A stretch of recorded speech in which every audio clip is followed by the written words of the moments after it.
Okay, what's going on, my bussy boys? My mussy is my bussy, and I don't know why. I don't know why I'm that kind of guy. My mussy is the bussy, and I don't know why. I don't know why I'm that kind of guy. My mussy is the bussy, and I'm kind of fly. What's up, everybody? It's the Mikey G Show. We're back. We're being sexy. We're being a little, we're back, though. We're back doing the show. I plan on doing maybe a 2 to 3 hour show tonight. Nothing crazy, but I just want to let you guys know that we're already like 4 days into this war. I already have Iran fatigue, okay? I got Iran fatigue, bro. The fatigue is real. I've got the fatigue. I have the fatigue. That's right.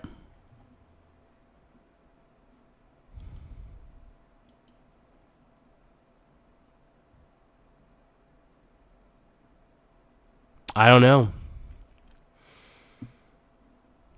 Is this the way it needed to be? Is this the way it has to be? It didn't have to be this way.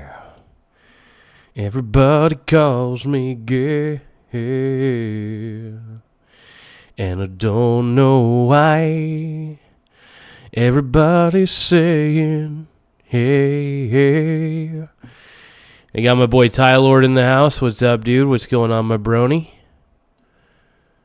We got the one of the OG bronies, the OG brony bro. I think he is the, none of us here are real bronies, but we pretend to be. We pretend to be bronies. We pretend to be into My Little Pony. I think I'm the only one who does. I think everybody here tries to reject the brony culture. I've embraced it, unfortunately. No, just kidding. Oh, man, that's funny. Red Dead Redemption 1. Hell yeah, dude. What a beast. Give me 1 second here. Setting everything up real quick. But how are all my brones doing? The brony bros, dude. Can you say schnitzel, man? But yeah, I've got Iran fatigue. It's because I don't like running. But I think a lot of you guys have Iran fatigue, I think. Tap it with your tip. Tap it with your tip. So we're going to be reacting to some Iran videos. However, I do have Iran fatigue. Okay? I want to let everybody know I already have Iran fatigue, okay? But I got to cover it cuz the show dictates that Zaddy, that's me, that Lord Zaddy has to cover it. Tap it with your tip. So Ty Lord says, always with the tip. Yes. I taught my biological stepson very well. I told him, tap it with your tip. Tap it with your tip. But now my biological stepson, Ty Lord, is a total stud, by the way. Tap it with your tip. I want to make that like the saying for the show. I think tap it with your tip. Tap it with your tip may be the leading catchphrase for this show. Tap it with your tip. Yep. What do you guys think?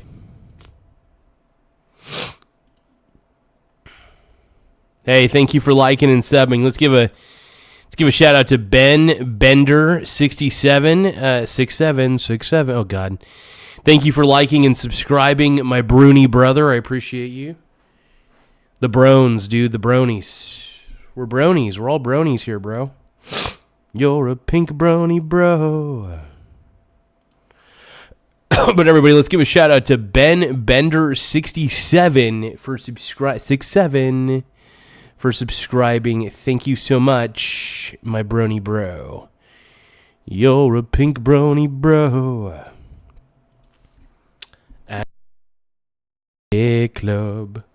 Oh my God, I'm just having fun on the stage in my hooves. I'm wearing a man thong. Okay, now we're going to stop. Maybe we'll do an entire episode where I do show tunes. I've considered that.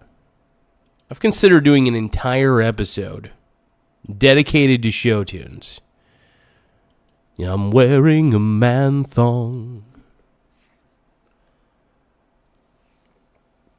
I could call it A Man in His Man Thong, The mighty man and his industrial man thong. I'm a classic man. Let's take a look. Please be a voice. Now, I watched a little bit of this. We're going to watch some. Part of Dubai, and again, it's the old city, so that is a very prestigious location. Yeah, for the Iranians to send a drone into that area, that's very brazen, and that's got to provoke a response from the Emirates. Yeah, I bet they're fucking pissed. They're sending drones over there. Like, what the fuck did Dubai do? You got bombed by Israel, not Dubai. Why the fuck are you sending drones over to Dubai? It's retarded. Absolutely. And there were some satellite images circulating earlier this week that showed when the Iranians started to attack the UAE, the plumes of black smoke rising from cities like Dubai, right next to the Palm Island, this man-made island chain, were so large they were picked up on satellite images. And again, it gives you a sense, anyone who's ever been to Dubai, this is a very advanced city, modern infrastructure, very tall hotels and buildings. It's a nice place. And the fact that these Iranian drones are now soaring through the skies of Dubai and Abu Dhabi and other areas within the Gulf. Abu Dhabi. Yeah, so I don't really, I try to put here's the thing about the Middle East. I try not to think about it. I think it's probably a decent place if you, maybe certain parts of the Middle East are okay. But it's so unfucking stable. And it's been that way for years and years and even more years. Yeah, and that's the thing, man. I already got Iran fatigue. I got Iran fatigue, I'll admit it. I like to run, but I got Iran fatigue, okay? I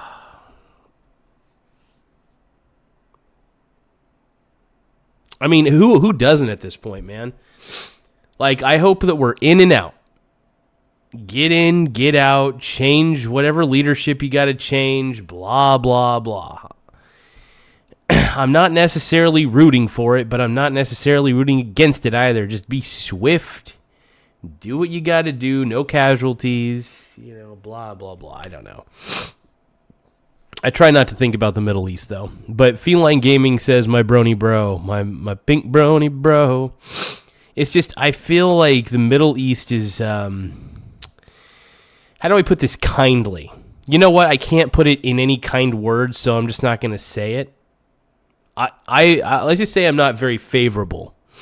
To put it kindly, I'm not very favorable of the Middle East. I'll just put it that way, and I won't elaborate any further. And I don't think I should have to be.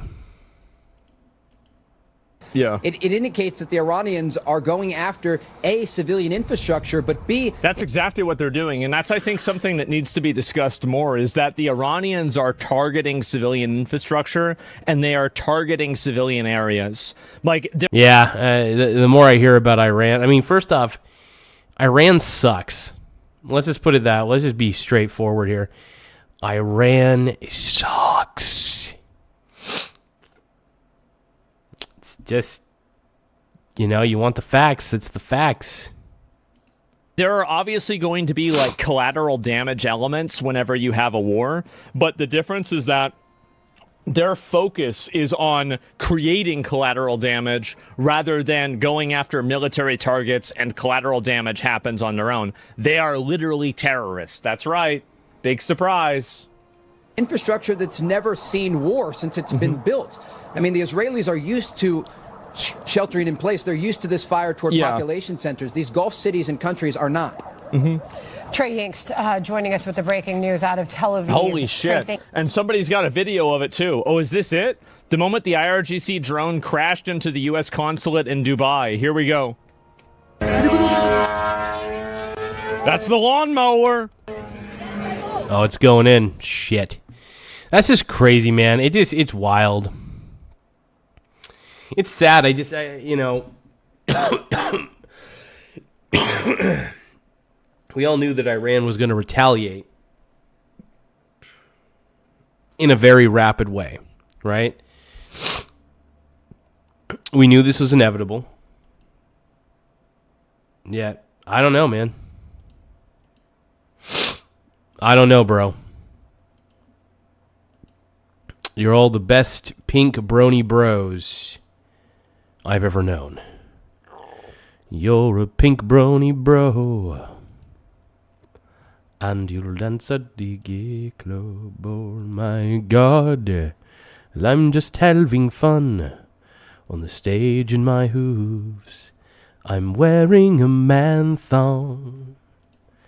Okay, let's keep on going. Let's keep on rolling, baby. Really good footage, guys. Great job. Great job, cameraman. Jesus, look at that. Shit. Yeah. Yeah, that's what I think. Yeah, what the fuck? Iran's hitting civilian targets to try to get the Gulf states to pressure to the U.S. to stop attacks. That's backfired, and now they're attacking back. Yeah, I mean, well, that's the mindset of a terrorist, right? That's what terrorists do. Leave from there. Jesus, look at that. What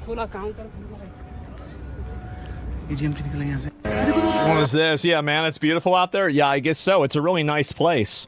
And yeah, Iranian here. Thank you all. We're grateful for the U.S. helping us. Hopefully this evil regime falls soon. IRGC has 0 supporters in Iran among ordinary people. Yeah, it certainly seems like that's the case. And so this is getting bombed by the, what do you call it? It's getting bombed by the IRGC as well. Like, oh my God. And then, oh, here's another image here. Yeah, I mean, look how nice this place is, man. I mean, it is kind of, not gonna lie, that is a beautiful building. That really is a very, very beautiful building. Holy shit, man. Jesus. Wild. Look at that. This just happened. It happened right now. High Guard shutting down. I'll look at it in a bit. So wait a minute. I wonder if this war is going to last longer than High Guard did. And yeah, I'll find out, but I'm not that surprised at all. And Concord 3, yes, exactly. Low Guard already. I mean, it was obviously over. I mean, very clearly it was over. So no injuries are reported. Yeah, they evacuated everybody, but you've got this here. No injuries aren't reported. Time to hit back and hard. They are. They're bombing the shit out of them. And so this is the big one that happened today. I don't know if I can show you guys this yet. Let me see if I can pull it up. There were a couple of videos about it, but basically, hey guys, don't forget to give Zaddy gifts. I'm always looking for gifts on this show, and when I say gifts, I'm talking about virtual gifts. You know what I mean? Know what I mean? Virtual gifts. Virtual gifts. Yeah, so I'm always looking for virtual gifts because, you know, I know that you guys see me as, you know, a fellow e-girl. I know a lot of my people on here see me as a fellow e-girl. And granted, I know that I am Gooner material. Yeah.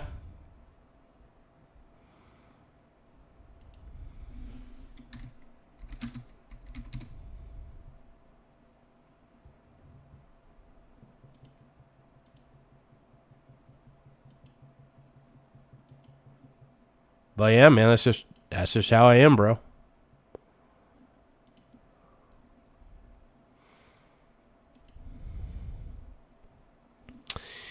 Give me just a moment.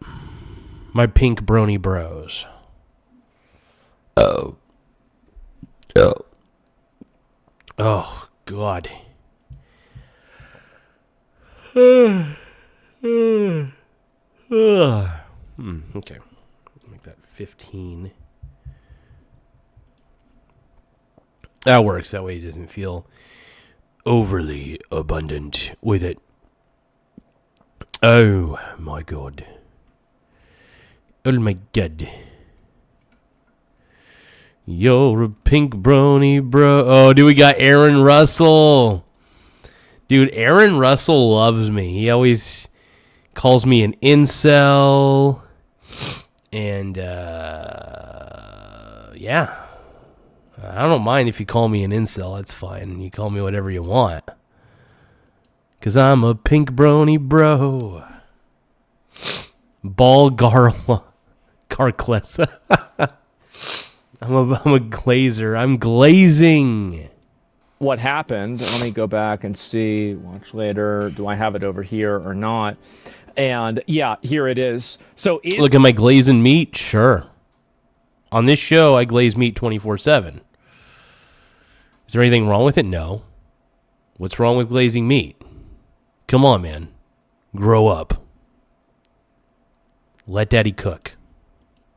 Israel totally fucking demolished them. Like, basically, they had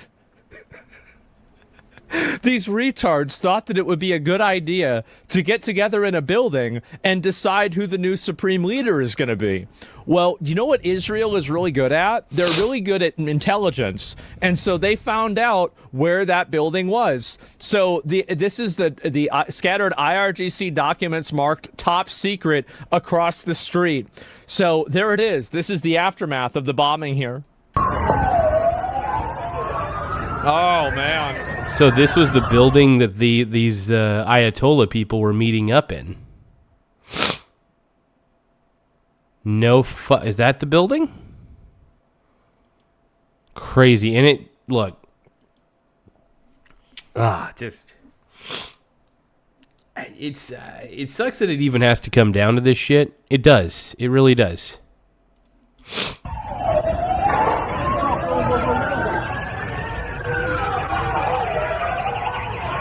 Oh, wow. You're fucking insane for glazing it? I'm absolutely glazing it. This is a huge... Now, I will say that Asman is, you know, he glazes shit like this for sure. I just I hate that this stuff even happens, if we're going to be honest, but I understand the world is rarely a pretty place. And I know that we actually, by the way, we do live in surprisingly the best time to be alive. I know it doesn't seem like it based on mainstream media propaganda. But overall, I mean, we do live even better than kings lived all the way back 500 years ago. So, I mean, we're on the right path, is what I'm trying to say. We're on the right path. Israel W. They killed a bunch of terrorists trying to elect the new terrorist leader, and now they're dead. They're not in heaven, they're in hell. They're rotting, burning in hell because they are parasites that have taken over a country and sucked the life out of its people for 47 years. They are rotting and burning in hell. I mean, Asman's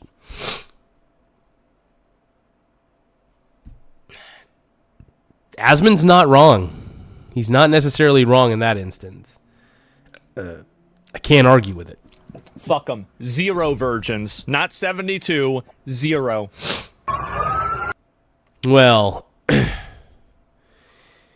never specified what gender the virgins were. You know, maybe they're all 40-year-old. Maybe there's 72 40-year-old virgins that are all men. I don't know.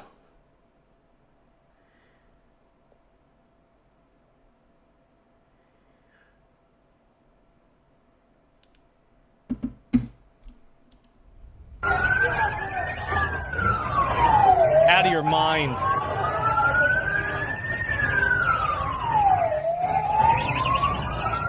The airstrike instantly demolishes the narrative people had that Mossad hasn't totally infiltrated.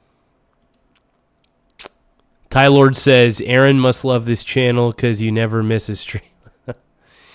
Yeah, no, Aaron Russell's like my biggest fan, dude. I think Aaron Russell secretly has like a crush on me, bro. Aaron Russell, do you have a crush on me, brony? It's okay if you do. I'm not going to shame you. You can call me Garza. It's okay. I get it. You're trying to vent out your frustrations on me. I'll accept it. I'm getting over being sick, so if I'm sniffling a little bit, it's because I'm crying. No, but no, I feel a lot better though. Like every day, I'm feeling better and better and better.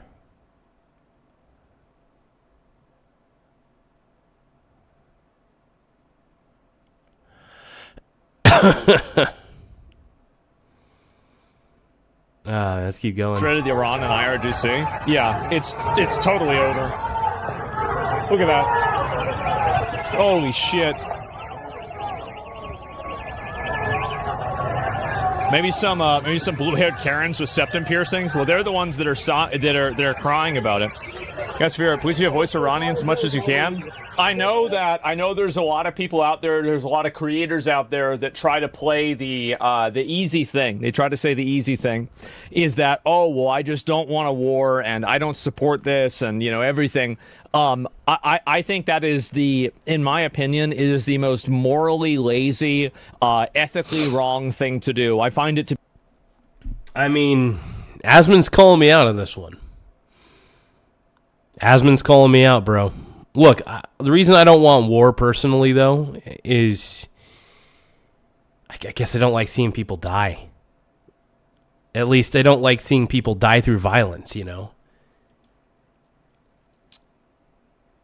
I think people dying through violence, man, that just sucks.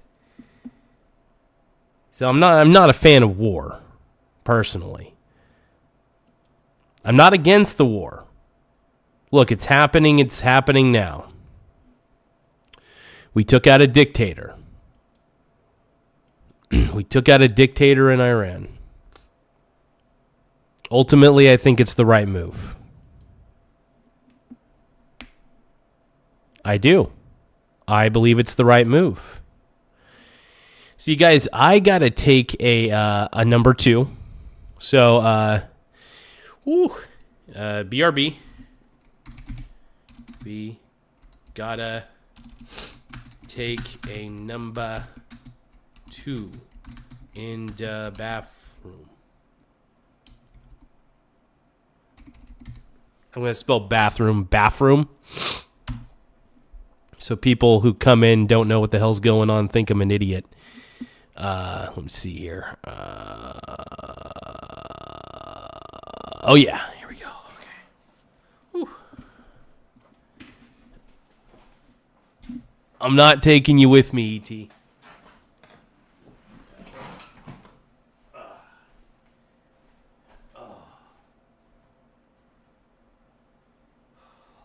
Check something real quick. Okay. That's good.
Just take those old records off the shelf. Sit and listen to them by myself. Today's music ain't got the same soul. Like that old time of rock and roll.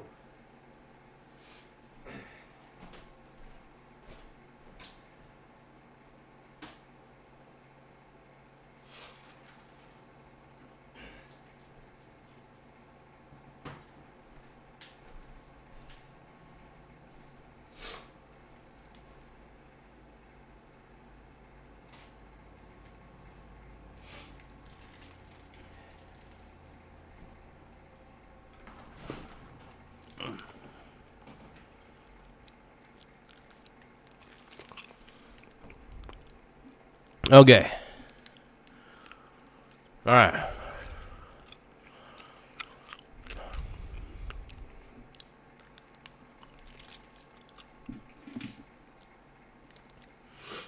I'm back. Did you miss me?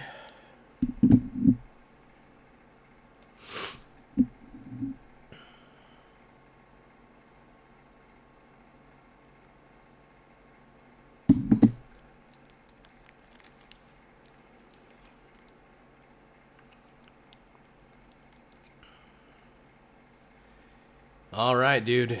No gooning. No gooning. Here we go.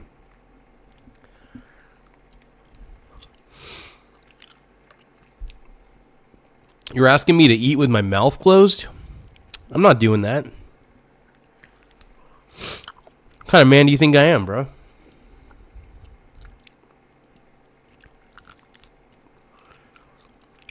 I'm not that kind of boy.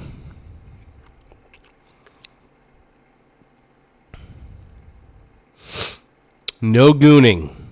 No gooning. Stop it. This is a no goon zone.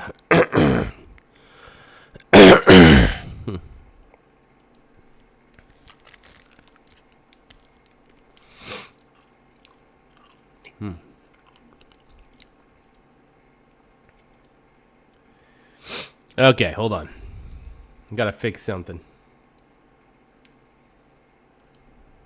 To be so pathetic. Sometimes there is a time for action, and I think that now is obviously a time for action. Crash out who? I mean, Hassan isn't one of those people. He's on the side of Iran, basically, right? I mean, he always with any yeah, I haven't heard. You know, that's one person I haven't heard from on this. I haven't heard from Hassan Piker, who is a champagne socialist. He might be the worst thing.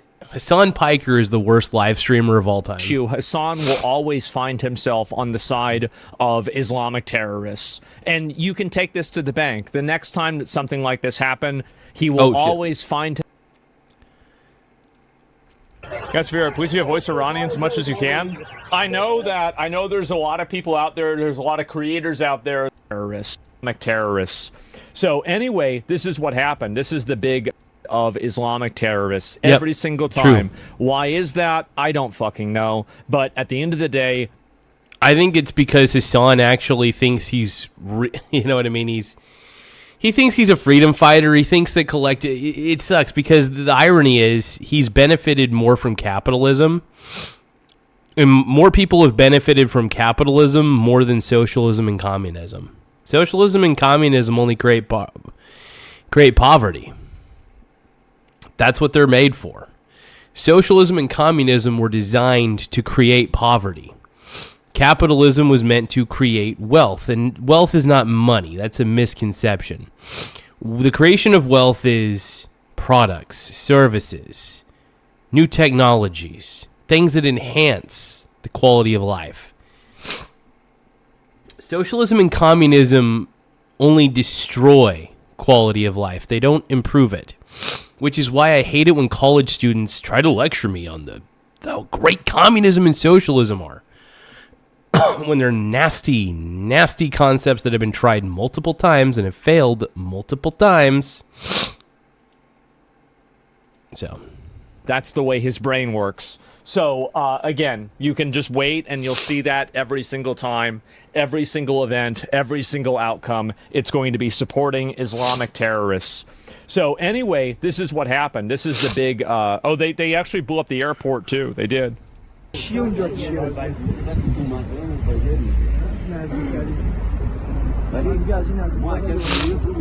Jesus Christ. So they shut down the airport so the roaches can't get away, right?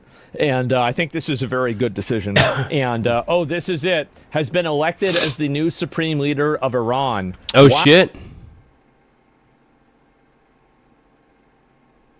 Mojabi... Iranian politician, cleric, and eldest son of... He has been elected the next supreme leader of Iran under the pressure from the Islamic Revolutionary Guard Corps. I don't know if this is a good thing or a bad thing. I have no idea. Oh, wait. No, isn't this the son of the guy that they just took out? Wow, so they got this guy. How about that? We're watching a clear day decline of launches in the Islamic Republic, and only 50 missiles on day 4. I mean, if you're getting gassed out on the 4th day, this is not very good. And we'll see whether that's going to happen or not. You look at the UK drones. Iran's running thin, dude. Trump said 4 to 5 weeks, but I think this is probably going to last a week and a half. This is going to last a week and a half, I think. That's my prediction, at least. It's merely a prediction. I have no idea how accurate it is. Crazy. Crazy, crazy, crazy. Let's keep watching. On flight tracker, I can't see that. Are the Houthis active actually? Would you expect them to be hitting ships again? No, because Iran's totally disabled, so they're not being funded. That's the whole reason why you had that happen. Oh, and this is, by the way, guys... In a ceremony steeped in military pageantry, Iran's Islamic Revolution Guards Corps commissioned this maritime mammoth, the Shahid Bagheri drone carrier multi-mission vessel. Converting a bulk carrier required completely re-engineering the superstructure. This accomplishment showcases our successful development of the indigenous expertise required to execute such a complex conversion. Is that right? What began as a commercial vessel has been transformed through 2 years of intensive retrofitting into what Iranian commanders now call the floating fortress of drones. The floating fortress of drones. Referring to this vessel as merely a drone carrier would be an understatement, as it serves a much broader role as a mobile command center that extends Iran's military presence into international waters. This versatile vessel is fully capable of conducting a wide array of military operations, which are not limited to deploying and operating aircraft. Wow. Featuring a 180-meter flight deck, the state-of-the-art warship is capable of deploying multiple drones. I gotta admit, that thing's kind of sick. I know it was like a commercial craft initially, and they had to retrofit it and stuff to make it to where it could be like some sort of carrier for helicopters and jets and drones and all that shit. Pretty impressive. Oh, I gotta give my kudos. Drone squadrons, helicopters, crazy. And missile systems, making it a significant addition to Iran's naval fleet. All these ships have been upgraded to submarines. The warship is already equipped with some of Iran's most recently unveiled military hardware, including this new drone, the JAS 313. Wow. Oh, wait, so they sunk it already? So Stanley Pelkak 1806 says they sunk it along with 4 other ships. Hell yeah, dude. Hell yeah. Look, I think Iran just... Yeah, they need a new leadership, and obviously what Iran, under their current leadership, has done has just made the world worse. This latest... So it's a good thing that a regime... Honestly, in this instance, I'm usually not for regime changes, but in this instance, I think there's going to be more of an... I think there's going to be addition by subtraction. I think that this is addition by subtraction. That's what I believe. This iteration of the Qahir-class stealth drones, the JOS 313, is Iran's most advanced drone yet. Send those lawnmowers accompanied out. on board by the Ababil and Mohajir reconnaissance drones. But that is not all. Our adversaries will be compelled to reassess our deterrence capabilities. They must recognize that miscalculations on their part could have severe consequences. I don't think any...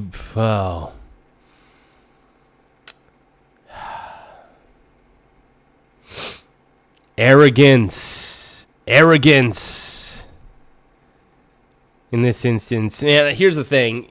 I understand if you want to be a little arrogant, but if you don't have the ability to back up that arrogance, I don't know what to tell you, man.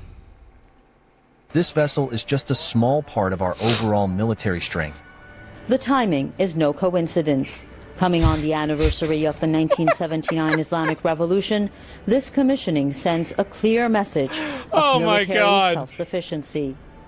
But probably the most important capability of Shahid Bagheri is that it can... The only thing that matters is Hassan impressed?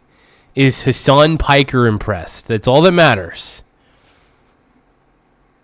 Does Hassan like it? I mean, Hassan is a loser, but does Hassan Piker like it? That's all that matters. That's all that matters. Sorry, Hassan. It was a little bit mean to call Hassan a loser. I'm not a fan. He's obviously very successful. I just wish he wasn't a hypocrite. That's why I think he's a loser. Okay? I just think that Hassan's a little bit of a hypocrite. That's all. Let's keep going. Remain at sea for an extended period of up to a year. Some people are saying it's going to remain in the sea for all of time. A feature I think it already is in the sea. That makes it a game changer for the Iranian armed forces. And from this flight deck in the Strait of Hormuz, Iran... This is the game changer. It's now on the ocean floor. How about that? And immediately think about, bro, they didn't even get a chance to really use it. That was it. They didn't use it at all. We have a nuclear-powered vessels at sea for 40 years. I know, man. And Rip Highguard, bro, appear strong when you're weak. In this case, they still appear weak. Well, that's the thing, is appearances could be deceiving. Do you think Iran will last for a week? I don't know. I'm not sure. I really think it's going to last for a week and a half. I don't think Iran is that powerful. And I think they're not only are they trying to fight everybody else around them, I think now their own government's at war with their citizens, right? That's my theory on this. And it's a wild one, sure. But that's my current running theory. You guys, don't forget to subscribe to the channel, though. The more subscribers we get, the better. So don't forget to tap the subscribe button in the upper right-hand corner. Also, if you do subscribe, let me know in the chat that you did subscribe, so that way I could give you guys a shout-out for taking the time to subscribe to the channel. I really appreciate it. Let's keep rocking. Let's keep rolling. If I can figure this out. Let's roll. I don't know if I can... I don't know enough about it to be sure about that. I don't know. This is them popping off.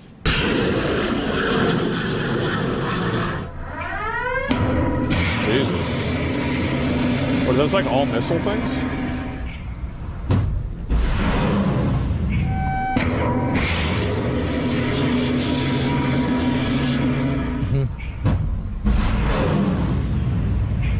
Oh. Somebody says Hussein Soleimani got killed by Israel. So wait, this guy didn't even last 6 months before that video and he's already dead? What a loser. He didn't last 6 months. I mean, why would you even join? Like, can you imagine, like, oh yeah, I'm gonna join the Iranian military. Like, you gotta be out of your fucking mind. Yeah, no, it's that's wild. Yeah, but screw Iran, though. To hell with Iran, dude. Not a fan of Iran to begin with. I personally don't think we should be there, but F it. F it, F it, F it. You gotta be full ass retarded. Thank you so much, E.T., my VT. Thank you. I know you've already been subscribed, so you're lying, but I appreciate the like, though. But everybody, let's give a shout out to E.T. Thank you for subbing and liking. I love you. Mwah. You're the man, VT. E.T. E.T. I got my eye on you.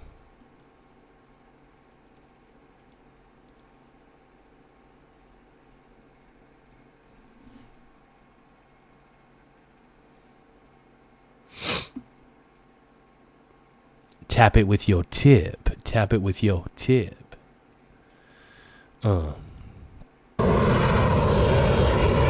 Minus $1 million per missile? Yeah. Well, that's it? These are the cheap ones then, I guess.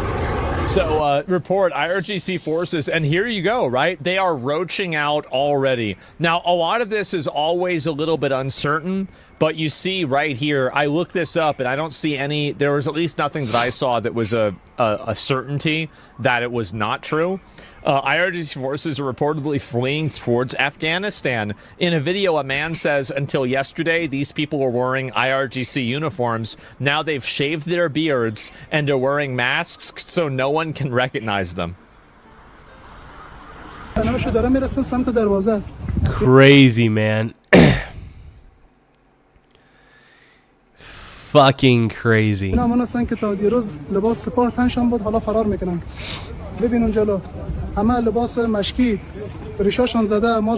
Afghanistan, guys. Wow. Smart. See, I told y'all they'd roach out. I said this before, and the thing is that here's the thing, Iran, I just don't think they can last against the U.S. military for any more than a week. I think it's even less than a week. I think they're going to fold quickly. Because they have to realize that this is a pointless effort. Just surrender.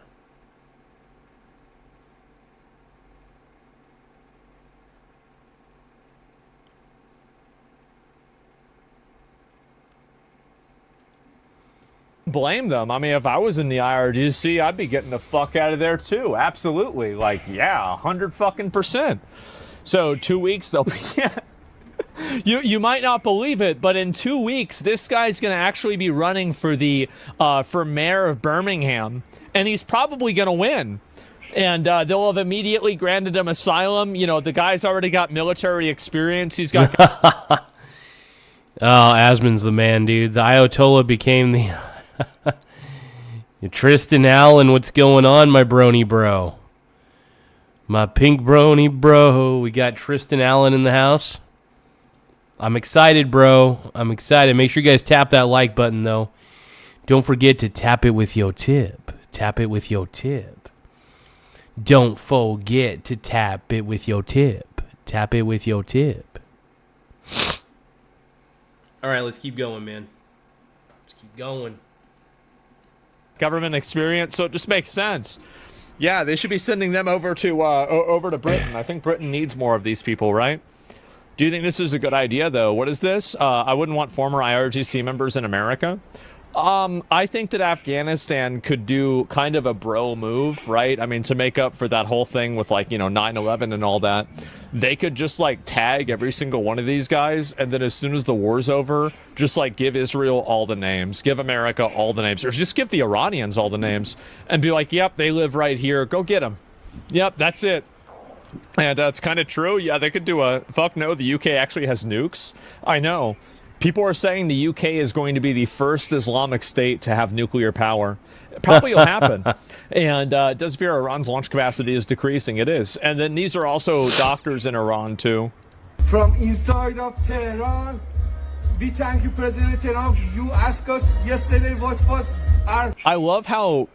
Has a president ever had a theme song before? I love how YMCA, by the way, I love that YMCA, the gay anthem of all time, is essentially President Trump's WWE intro at this point. How crazy is that? I'm not going to lie. YMCA, if I was to be a pro wrestler, I would want the YMCA song to be my theme song. But this is the president's universal, like, the world is a stage for President Trump, and no matter where he's at, man, people are like, if they see him, they're like, tune up YMCA. They get that boombox out, and they're like, get the fucking YMCA on the boombox. YMCA. Hoarding, let's see, says, those talking about Iran forget. Just don't know Iran was funding and supplying fighters. By the end, we weren't fighting Iraqis, more Syrian foreign fighters. Okay. All right. Fair.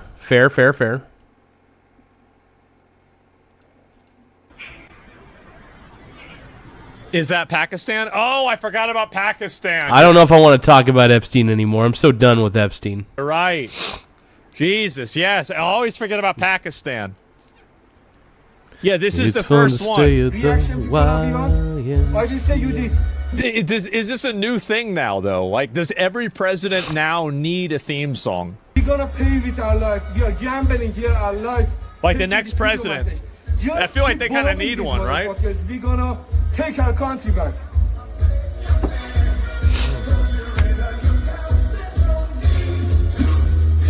It's for aura farming? Yeah. America hasn't won a war since World War II, Big L. Yeah, and you know why? I love that YMCA has like legitimately become President Trump's theme song. I don't know if the Village people are all about that. I can't remember, but that's amazing. Oh, okay. This is ZR Builds, by the way. Changed my name. Oh, okay. Hell, dude. I'm glad that you're posting videos, brother. I'm glad. I hope I was able to encourage you in some way, and it brings warmth to my heart, man. I appreciate you, man. Hell yeah. Let's give a shout out to my boy ZR Builds, though. Now known as Hoarding Militaria. Which is dope as hell, bro.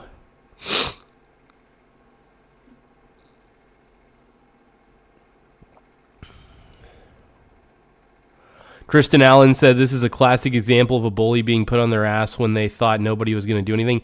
Yeah, here's the thing. Iran, you know, like I said, I don't like to see terrible things happen to any countries or anything. But, come on. Iran, what are you doing? Hey, guys, don't forget to tap the like button and tap the subscribe button. More subscribers we get, the better. More likes we get, the better. So don't forget to, if you guys love Trump as much as I do, please subscribe to the channel. If you guys love JD Vance, subscribe to the channel. What's up, Daniel Barry, my brony bro? It's good to see you, bro. You're a pink brony bro.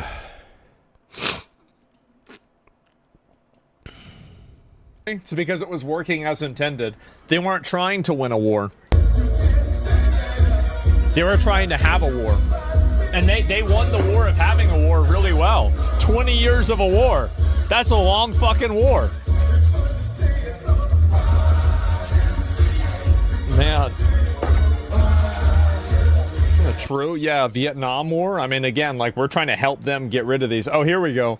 The shot from a nuclear submarine ripping off character debt. What is this?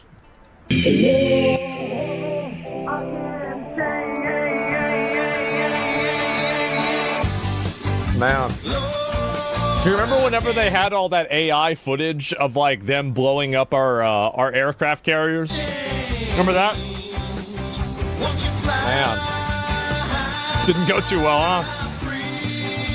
Quit in Vietnam, yeah. No.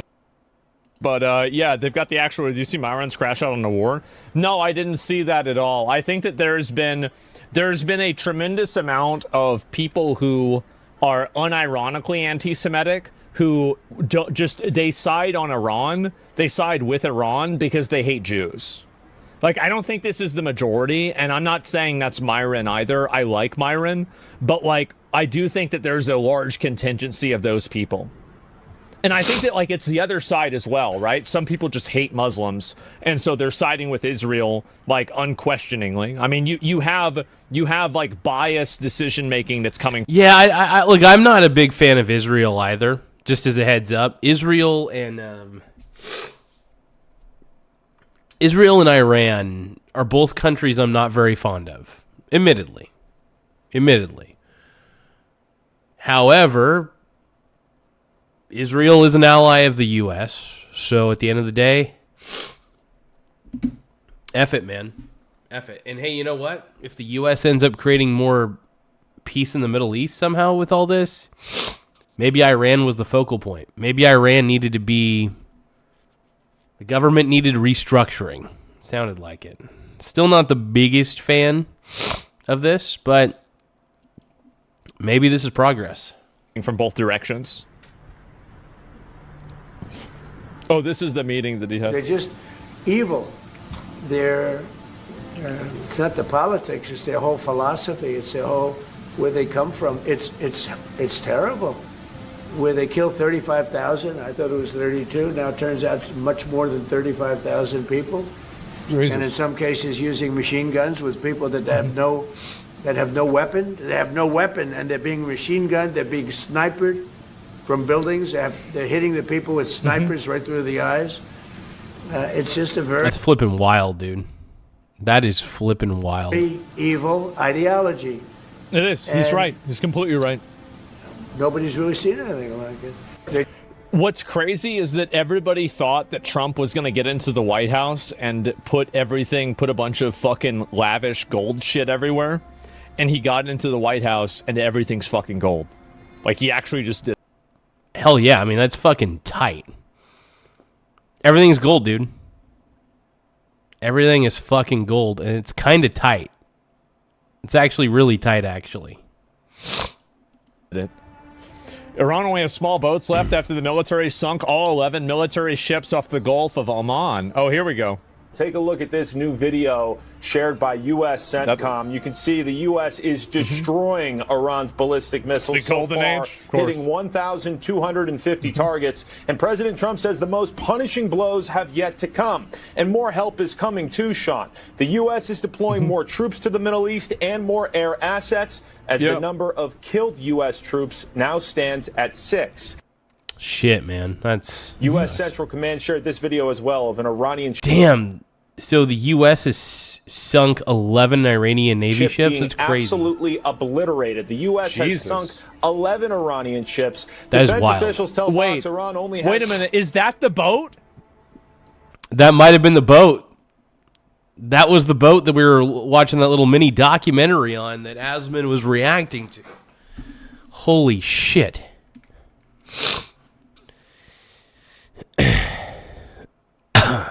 It's actually 7. Okay. Obliterated. Damn, dude. This is crazy.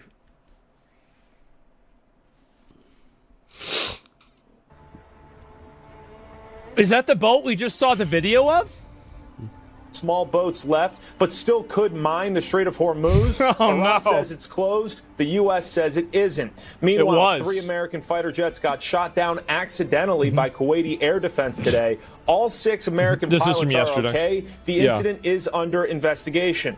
Iran also continues firing on American bases all across. Yeah, of course, right? And then here we go. Let's see if I can find this That doesn't surprise me. And you've got Orwell, what up, dude? Hundreds of Iranian universities have signed a statement declaring Constitution of Islamic Republic illegitimate and calling for the immediate transfer of power to the people. This is another thing that, like, a lot of people aren't talking about, is that inside of Iran, there was already, like, a rapidly growing dissentiment and, like, anger at the government there. Like, let me show you guys how bad their currency is. Yes, Yvonne, I feel incredibly good about I feel good about myself. Yeah, dude. Hell yeah. This is crazy. Morwell the resident, what up though, dude? Hell yeah. Make sure you guys tap the like button, no tap the subscribe button. Hell yeah, dude. Like and subscribe, man. Let's look at this graph right here, okay? Like, when was the last time we saw a graph like this? It's a good looking graph. High guard. Wait, is he making cheek clapping sounds? You know what High Guard got announced today? Shutting down. That's right. Shutting down. So anybody who has a graph like this, it's over. It's totally fucking over. And keep in mind, this is at 2016. Like it basically went to escape velocity. And now the Iranian Rial, it's like you can't do anything with it. It's fucking like monopoly money. Yeah, the Rial's trash, dude. Do you guys think I should buy Iranian? Do you guys think I should buy the Iral? Even though, by the way, all currency is worthless, but how funny would it be if I started buying Iranian money? How hilarious would that be if I started buying Iranian money, thinking that it's gonna go up, which is stupid, dumb. So anyway, they've totally lost. Oh, here's another one here. Yeah, there we go. It's just gone. The black market dollar exchange rates for the Rial has risen sharply. Feeling Gaming says, yes, dude. Feeling Gaming says it's probably a really smart fucking idea. I mean, hey, look, if stability does come back to Iran, I mean, it is possible their currency could regain strength in value, and I could then trade it back for US dollars at a higher price. But yeah, no, there's certain. So here's the thing, Tristan Allen. Not everything is worth buying on the dip. Not every single dip is worth buying, and I'm going to tell you why, okay? Because it depends on what you're buying. What is the intrinsic value of a currency? It's always going to be zero. So eventually a currency, no matter what it is, that's backed by nothing, always goes to zero. So when you are even buying the dip of a very failing currency, by the way, there's no guarantee it's ever going to go back up. In fact, it could very well get replaced, you know?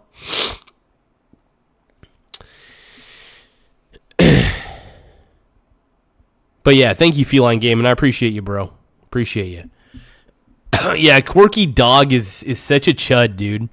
Corky Dog 48 is the chuddiest of chuds, but that's all right. We'll let him be a chud. Affecting the poor state of the country's economy. So you can see, right? I mean, this is just a totally escape velocity. Yeah, it's out of control. Like, you can't get away. It's not coming back. Like, you're not going to be able to, like, rein this in and figure it out, follow the value of the... Look at this.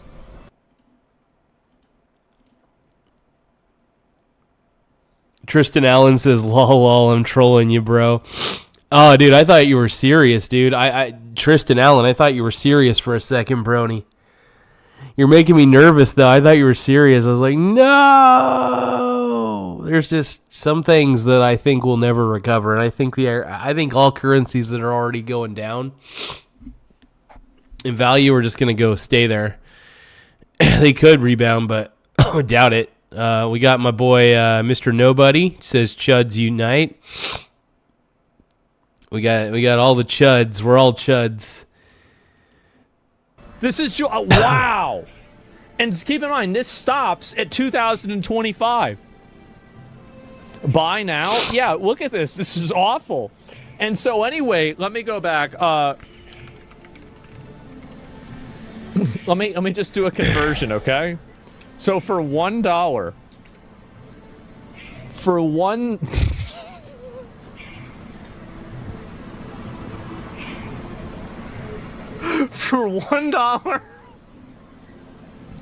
No way. So if you wanted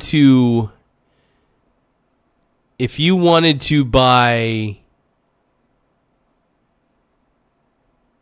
wow, if you wanted to exchange $1 US for Iranian Rial, it would convert. You would end up receiving 1,314,572 Iranian Rial. That is how fucking worthless their currency now is. It's basically dust. It's garbage. Feline Gaming says you can be a billionaire. I mean, not gonna lie. I mean, I don't know. Would it be better than cryptocurrency? Probably. Cryptocurrency sucks. So it is the Rial. But let's keep going. For $1, it's only how much? Let me see here. Oh wait, we have Ayatollah Khamenei, Iranian money, great.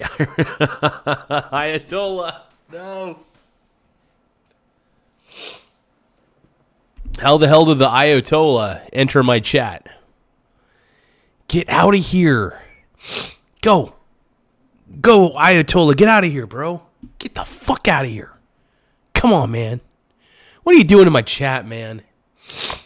Wait, get out of my chat. Get out of my chat, Ayatollah. The asshole himself. What you guys talking about? Oh, man. It is 1,345,000 reals. If you are a $1 owner in America, you are a millionaire in Iran. Oh, shit. You know what that means? The Michael Garza show is moving to Iran. All right, everybody, pack your bags. Saddle up. Let's move to Iran, everybody. You guys ready? We're taking the show to... Oh, God, no. Good Lord, man. Crazy. Yeah. That's it, guys. Who here is a $1? Yeah, the Real's cooked. It is cooked. It is cooked. Owner. And who has $1 here? And it's just, this is insane. The whole thing, it's totally collapsed. Look at this here. Oh my God. It's totally off a fucking cliff. And it's not like it was any better from before. It was circling the fucking drain, very obviously. And now I have 4. Well, you're a 4 millionaire then. That's crazy. And so, yes, people don't realize how bad it really is. And this is Majid Reza, Iran's newly appointed defense manager, has been killed in strikes just 2 days after taking office. Not a good day to be Majid. Not a good day at all. And try the other way around, yeah. And what if I have check the price of things as comparison? It's just like realistic. Of course, the value of Rial is fucked. It's totally fucked. And that's what I was saying. Where is this here? This is the one I showed you guys earlier. I'll pull up some more information about this stuff too, because oh, is this it? Oh, this is the Spain thing. I want to talk about that more. And yeah. So I don't really know what's going on with Spain. I've been kind of curious about this myself because supposedly we're not trading with Spain or something strange like that. So I am relatively curious about this. So let's take a look-see. Is this what I've seen before? Listen, let me explain to you guys this in simple English, okay? Iran is run by lunatics, religious fanatic lunatics. They have an ambition to have nuclear weapons. They intend to develop those nuclear weapons behind a program of missiles and drones and terrorism that the world will not be able to touch them for fear of those things. And this is the weakest they've ever been. Yep. Now is the time to go after them. The president made the decision to go after them, take away their missiles. Might as well, bro. Take away their navy, take away their drones, take away their ability to make those things so that they can never have a nuclear weapon. That's why the president made this decision. It was the right decision, and the world will be a safer place when these radical... Oh shit, we have Benjamin Netanyahu official. Okay, so Benjamin Netanyahu official says, whoops, sorry Iran. This is somebody in the chat. And I quote, I'm quoting here, whoops, sorry Iran, I destroy your money.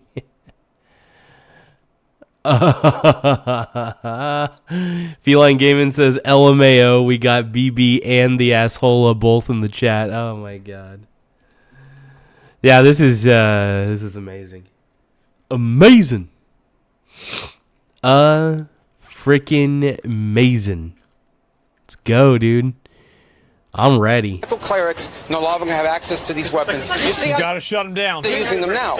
Imagine how they would use them a year from now if they had more of these. Exactly. Yep. Definitely. 100% sounding like a president. Yeah, he is. And Spain's government responds to Trump's cutting ties with them. Oh, I'm gonna look at that in a bit. And love being an Iranian. Can I just say Marco Rubio's a total stud muffin? Is that weird? You guys weirded out that I think that Marco Rubio's a sexy stud? I think he is. I think he's pretty dope. I don't think it's weird. You know, you guys can shame me for thinking that Marco Rubio's the man, yeah. I think he's the man. Here we go, dude. Here we go.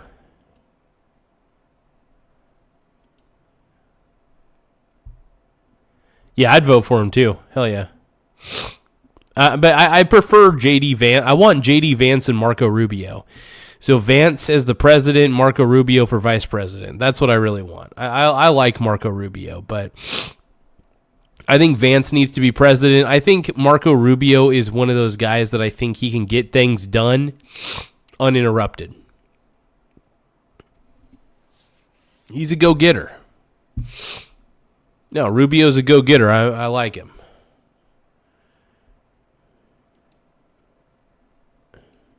Trillionaire? You're an Iranian trillionaire. That's pretty good. And what is this? Confirmed B-52 bombers? Ooh, those are the old ones. Wow. And this is the one we already saw before. Iran launched 2 ballistic missiles tonight at Qatar. One was intercepted. The other one struck the airbase. Uh-oh. And ITV weapons have been smuggled into western Iran last year to arm thousands of Kurdish volunteers. There's a chance that Trump might ally with the Kurdish mercenaries and help them overwhelm the IRGC to prevent us having to, like, do anything other than that, right? That'd be like interesting. send troops over there or something. I don't think anybody wants that. So this is also... Man.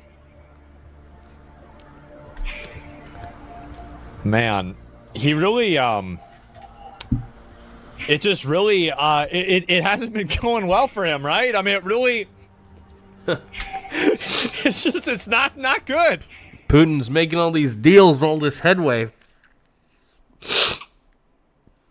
Guys, I gotta...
Sorry about that. I had to sneeze and I was afraid that I was going to crap myself.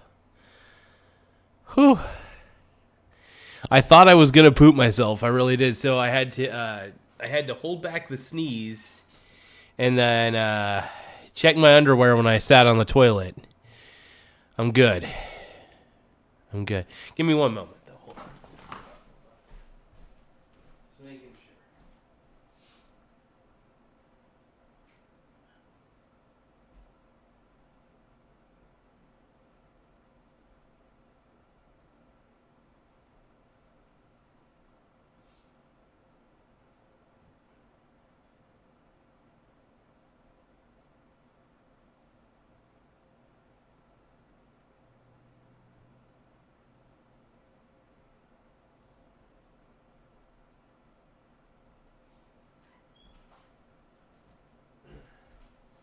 Okay, check my underwear for streaks. No streaks. Okay. Okay, couldn't find any streaks in the underwear. Good. Okay.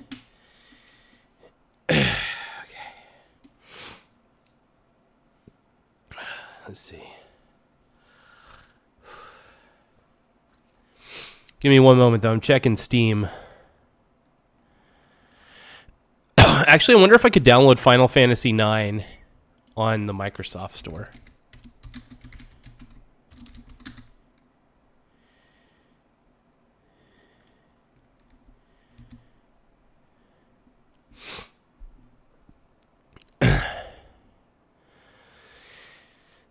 So Final Fantasy IX is $20.99 on... Okay, what about Steam? I wonder if Steam's got a deal. Sometimes if we're lucky, Steam might actually have a deal.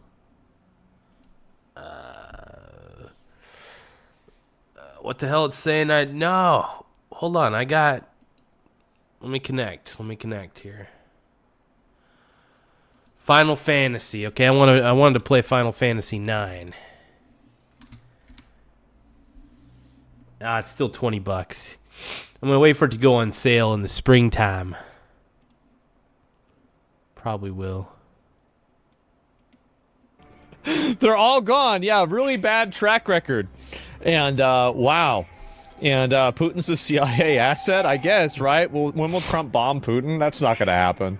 And man, it's just... It's bad, man. It is. And yeah, I guess that's how it is now. And Trump's reportedly Putin's dog, right? Oh, people were just making that up the whole time, right? And where are the rest of these? Confirm Iran's new defense minister who replaced the previous... We can...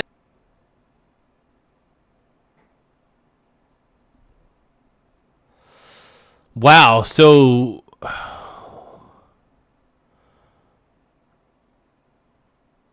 Wow, man. They are just... The Iran military is not having a good time. I feel like... Ugh.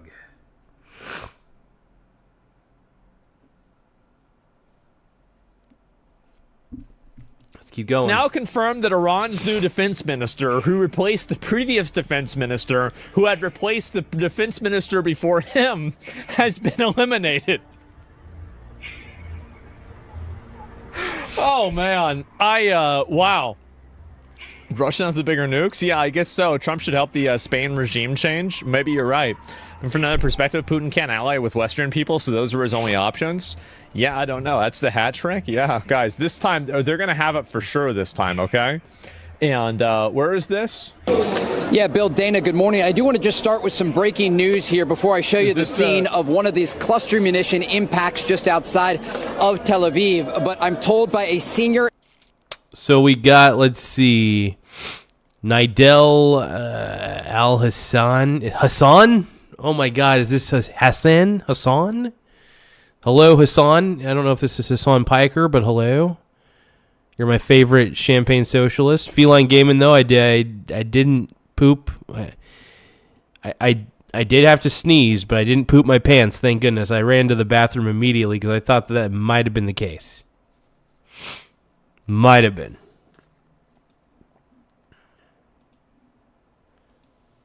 I got bailed out, bro. I got bailed out by my toilet. Israeli official that the Israelis just struck the Supreme Council gathering where the Iranians were meeting to choose a new supreme leader. Yeah, okay, I did see this. Yeah, this is the new supreme leader, guys. Iranian, look at this here. Iranian suicide drones. Yeah, we saw it already. And what is this here? Iranian suicide drones are striking the port of Salana in Oman. This is the same Oman that did everything that they could to help Iran avoid a war by holding peace talks between the U.S. and Iran and Oman. This is how Iran repays the favor. This is what you get for being an ally to Iran. Oh, shit. Thanks a lot. Jeez.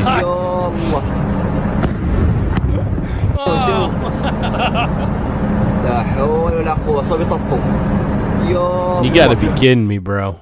You gotta be kidding me. Oh, we really tried to help him out, and then you do this shit. Yep, suicide drones, that's a missile. I don't think it's a missile. What's this sound? Is there something happening? No, it's just random stuff. I have the volume on in the background. I hope it's not too distracting. And where's the other ones here? Where the fuck was I looking at? I got wrapped up in this. I forgot where the hell it was. And there's so many of these. There we go. I think this might be it. And Iran should start bombing Russia for fun. I mean, I wouldn't put it past them at this point. I really wouldn't. And this is also, so this is the stuff about Spain. Let me see if I can find. Now I'm curious to see what. I remember I was reacting to a little bit Trump's, whatever Trump was saying about Spain, but.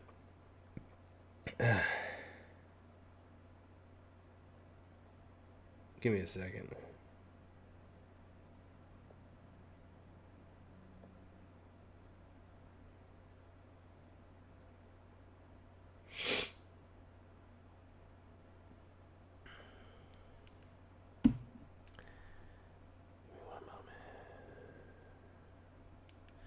All right, let's keep it rolling, man. Let's keep it rolling. A longer clip about this because I am just shocked that Spain would not want to help us. But where is the clip for this? Give me 1 second. Is this it? Oh, this is him talking about like them forcing Israel's hand. Here we go.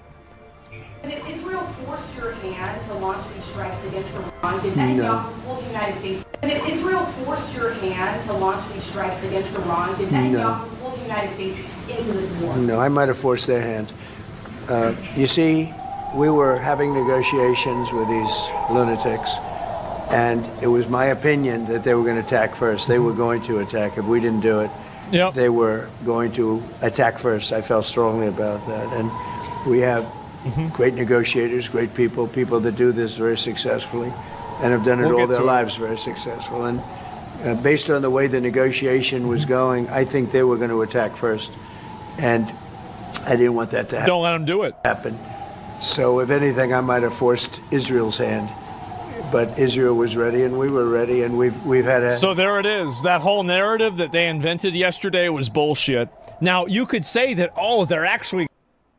Yeah, what's up with that siren alarm on there? What the hell? Lying, and Trump's just saying that, and the truth is that Israel is controlling him, and he just doesn't want to tell people that. But other than... Wait, here we go. Missile sirens now in Israel. Let's get it. 146 alerts.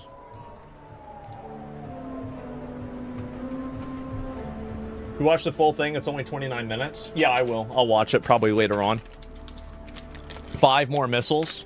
No, this is the time they're gonna really get it right. Okay, they're gonna show Israel what happens when you mess with Iran.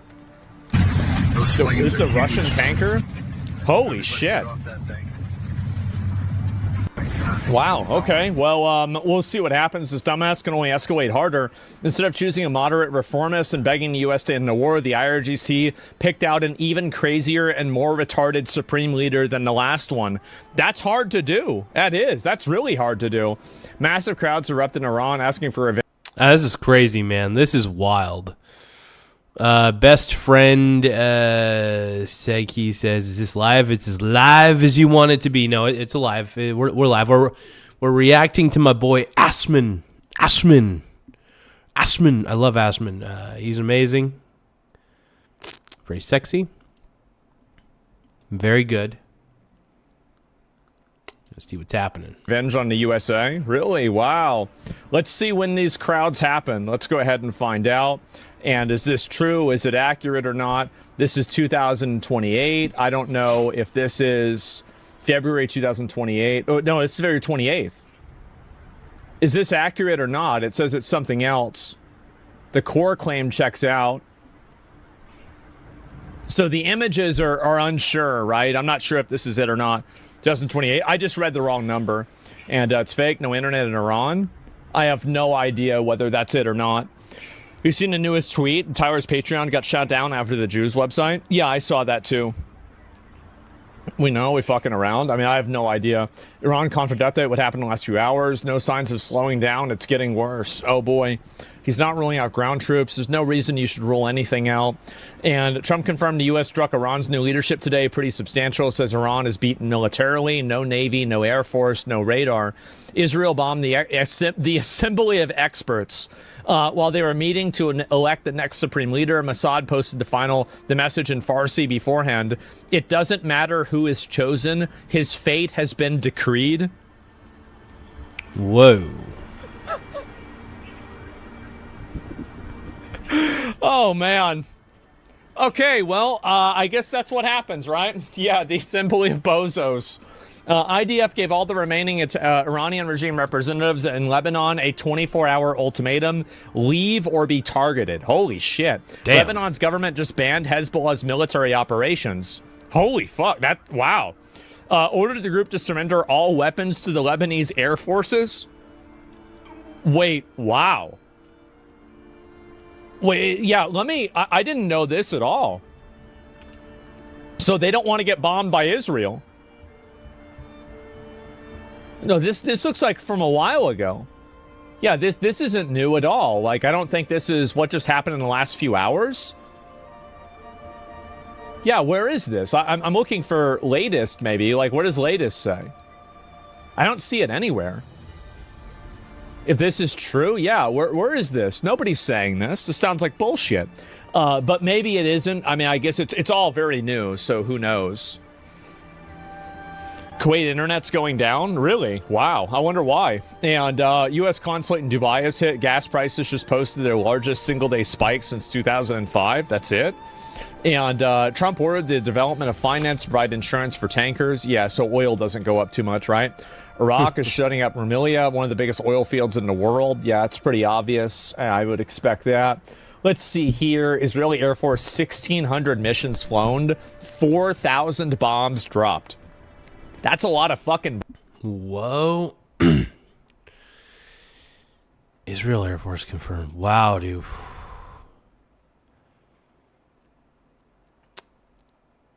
That's a lot of freaking bombs, dude. Holy crap. And so, and then also the Natanz. This is one of the facilities that was bombed by America like 6 months ago. They are trying to obviously rebuild it. Johnson's new tweet. What is this here? Has been selected as the new leader. I think I saw that, didn't I? Let me see if I pull it up here. And where did it go? I'll see this here. Where the fuck is it? And Ayatollah Khomeini, Mojtaba Khomeini, has been selected to replace him as supreme leader of Iran. Well, what do you guys think? How long is he going to last? Is it going to be days or hours? Like, maybe, I guess we'll find out pretty soon. You know, like, he looks thrilled. Yeah, this is... So, hold on. Son of...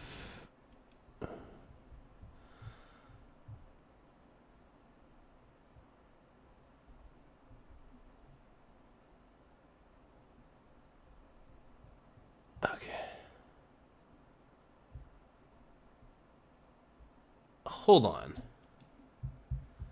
Let me look this up real quick. Who is the new leader in Iran?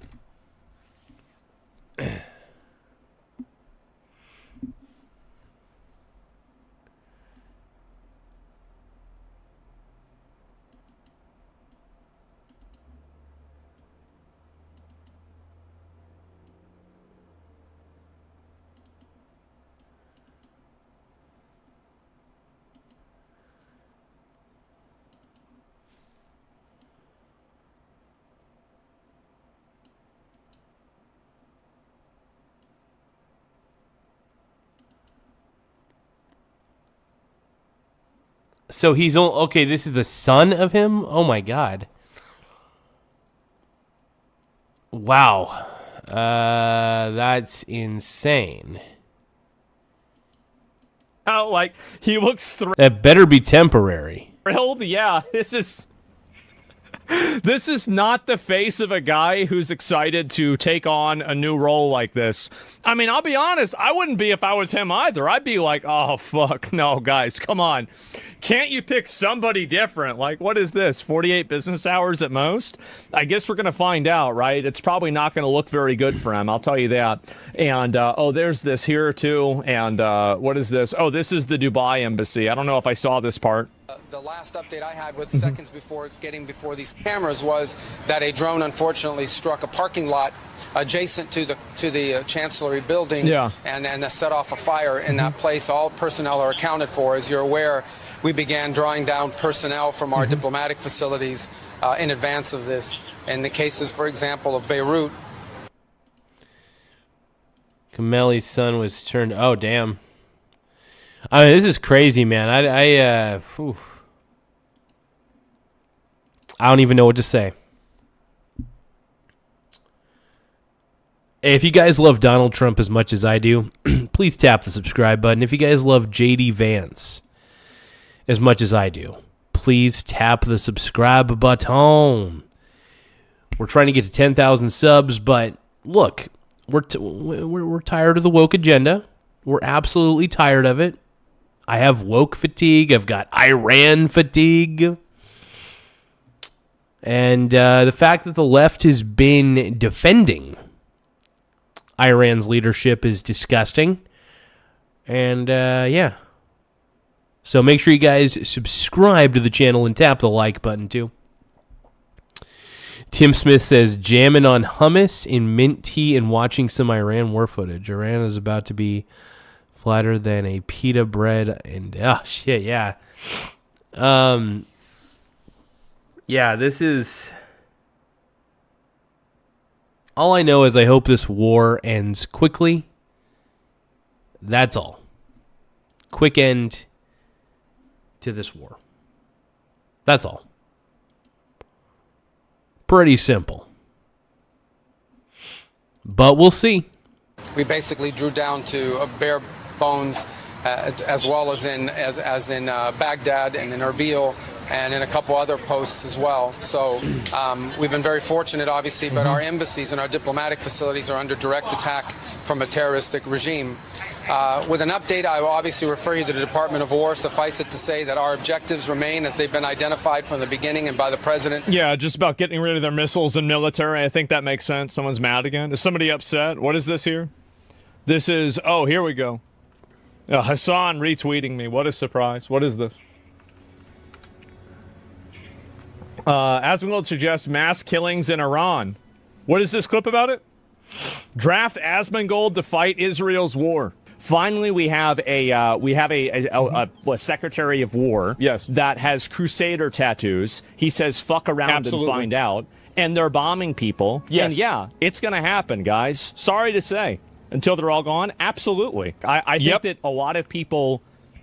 I think that the peacetime that we've experienced for such a long time has really kind of made people soft to the reality of just... Hassan is such... Dude, Hassan is annoying. I hate it when Hassan is like... but no, I don't know. In this instance, it's like... Look, I'm not a fan of war. I just want to make that very clear. But at the end of the day, man... The Iranian dictatorship that's going on just had to be put to an end at a certain point. Mass killing people. It works amazingly well. Trust me. If you look at the history books, you will see that mass killing people works really, really fucking well. And you know how you can prove that? Look at the IRGC. Why are they still in power after there are protests against them across the entire country? It's because they were publicly executing people. And that's why the Iranian leadership needed to be taken out. Because the government was executing its own people in Iran. The Iranian government was corrupt.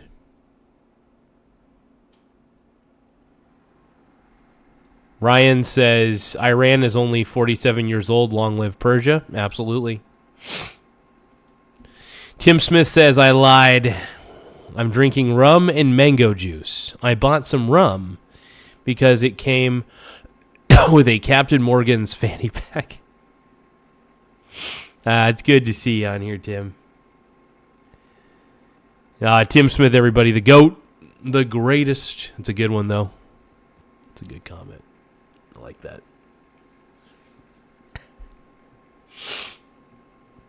Oh, man. Let's keep rolling. Because they started mass killing their own people. Of course it works. This is the kind of like Western brain rot, no, killing a bunch of people that disagree with you doesn't work. Absolutely it does. There's every single bit of evidence in the entire book of history. This is the thing. Oh, well, you can't just do this. All right, look at history. Oh, it worked here, it worked here, it worked here, it worked here. It always works. Duh. Like, this is the type of, like, brain rot, like, oh, wow, like, this is, oh, no, it's totally... Tim Smith is saying, I just moved to a new place, but I need another week to get my office set up before I can come on. Oh, hey, there's no rush, brother. There's never a rush. But, dude, yeah, I'd love to have you on sometime, man.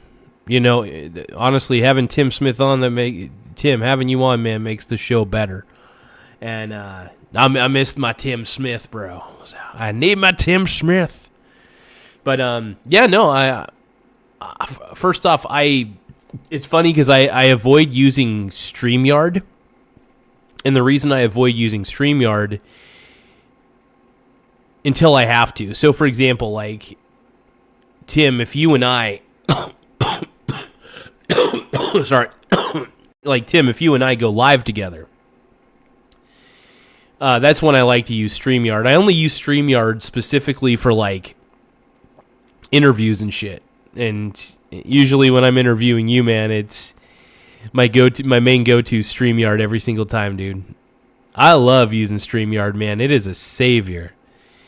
It is a savior, man. I love my StreamYard. Anyway, no, when you get it set up, man, let me know. Keep me up to date, and you know, I'll try to get you on the show soon enough, man. Sorry, I'm struggling a little bit today, you guys. I'll admit it. I am hardcore struggling. We can go through this, and there doesn't need to have any violence, and you can't be violent, or you won't get them to agree. What are you talking about? Absolutely. Draft Hassan? Well, they don't need to draft Hassan for the IRGC. He's already working for them as a propagandist. So I don't know why he's even saying this about me. I need to fight Israel's war. Every single time it's worked. So every page, every chapter, every story is based off of that. That's every right. single time. And again, this is not an alternative that you can have peace to. This is an alternative that you can have. You cannot negotiate with religious fanatic zealots. You can kill them, though. I mean, I hate to admit it, but Asman's kind of got a point. And if you kill enough of them, then more people won't want to be religious fanatic zealots. I know this might sound crazy, but there is a point where they'll stop respawning. A perpetual, ongoing war that costs the lives of thousands of people. Yes. And by the way, this is the morally and ethically good position to have, by the way. You have to keep in mind that what these people are doing is they are systematically oppressing, killing, and destroying a country with almost 100 million people in it. And not only that, but they're allocating... Iran has 100 million people in it? Okay, I had no idea that Iran had 100 million people in its country.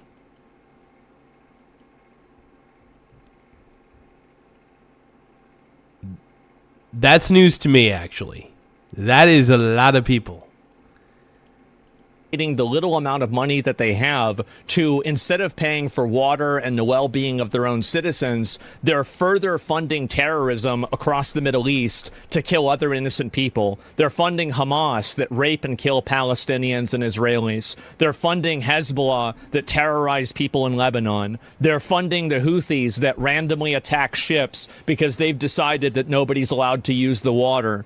And they're spending all this money, and this money, these people kill American citizens, they kill American soldiers, and also they kill people that are in the region as well. So this entire premise that there's somehow a moral high ground of allowing a country to continue doing that. Oh, and also, by the way, they're selling drones to Russia to kill Ukrainians. So not only are they doing this to the Middle East, but they're exporting their bullshit over to Russia so they can do it too. They're funding, let me think. Well, those are the main ones, right? And that's not even to count what they do to the people inside of their own country. They literally turned off the internet. They killed 30,000 people, probably a lot more than that. There's body bags lining the fucking streets. They're going into the hospitals to double tap the people that were wounded. I mean, for anybody to think that there's even a question, even a semblance of moral authority that you can use to justify not immediately destroying this regime, you are out of your fucking mind and you are just pushing propaganda. You can, for once, put a stop to it, or at least try to put a stop to it. And part about the hospital, true. I saw a video of it. Yeah. You can't say you can't say the truth like that, bro. Yeah, you can't say that, guys. That's it. And that's not going to crash out over this one. No, I'm telling you, it didn't work for Hitler. My grandpa wiped out 500 Nazis. Yeah. Well, yeah, because the entire world turned against them, and he totally fucked up. That's the reason why. Yes. And Hitler also points to Hitler being nearly successful in his aim for world domination. He was. This is an undeniable fact. What are you talking about? Take over a lot of Europe. What are you talking about? Hitler was massively powerful, and it took the entire world turning against him to stop that, and then him going to fucking Russia and then killing his army in the fucking Russian winter. Yep. What are we talking about? That is crazy. It's something that we don't think about, man. That's something we don't think about. Yeah, Germany, after the war, man, they got decimated. They got decimated as a society. It's wild. Some dumbass argument. If you kill your enemy's moral spawn, Naruto brains need to be banned. Yeah, I know. But so people are mad about me saying this. Well, guess what? They're mad about the fact that it's true. And if you don't think it's true, just wait for Israel and America to do the same thing. And then all of your hero terrorists that you keep running defense for, they're all going to be dead. And after that, things can finally get better, despite everybody kicking and screaming. It is weird that people are mad that we took out Maduro, for example, when there was a most wanted on Maduro's head, right? There was actually a bounty, a legit bounty, by the way. And then there was a legit, and then this regime in Iran, not a good regime. They were by the way, this regime was publicly executing its own people. So, yes. I mean, the more I look into this, I think I don't want war, but at the end of the day, maybe this is all necessary. I don't know. I just hope it's over quickly. I do hope this all gets over soon.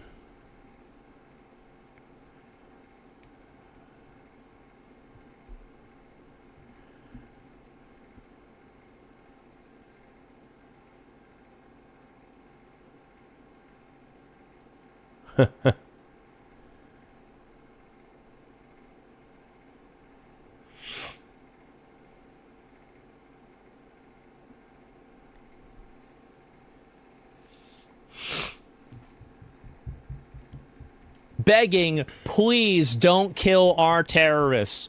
Specifically cut out the part where you're talking about the IRGC, and John Fetterman said the same thing. Oh, this is it. Yeah, of course I'm talking about the IRGC.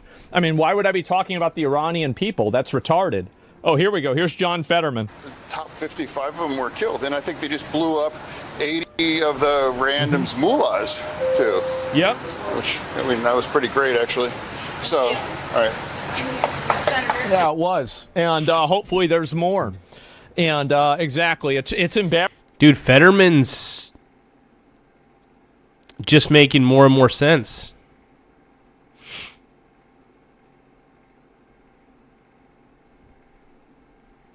Oh, yeah, Fetterman's going to get him. I think Fetterman wants to get kicked out of the woke party. I think that John Fetterman wants to get kicked out of the Democrat Party because he's like, dude, this party's too woke. I can't do it, dude. It's too woke for me, man. Embarrassing, it really is. And yeah, what is this? Is there another one here? Let me pull this one up. Somebody else is linking me one. Uh-oh. Oh, Jesus. Is it? I think I saw this. Iran handling 8 countries alone.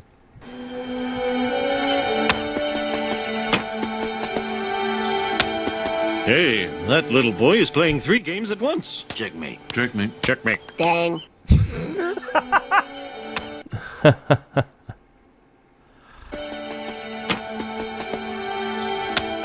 Hey, that little boy is playing... That is pretty funny, actually, right here. This pretty much defines what's happening. Because Iran's literally attacking every single neighboring country around it. And that might be the dumbest thing you could ever do. I mean, I guess at the end of the day, Iran's just like, F it. We're going out in flames. Better to burn out than fade away, I guess. I don't know. Man, how about that? Checkmate. Checkmate. Dang. That's sad. So good. I know. It's fucking embarrassing. But yes, obviously you have a bunch of people that are going out and they're trying to defend the terrorist regime in Iran, trying to justify it, etc. In Tehran, regime forces are firing at Iranians, shouting anti-regime slogans from their windows. Oh, wow, this is what you're defending. This is great. Wow, no, we shouldn't stop these people. There's no way. New missile alert? Okay, I'll take a look at that in just a second, all right? Why would you shoot at this? Why would you shoot at random people in an apartment building? The sooner this parasite can be excised from the world, the better. These people are terrible.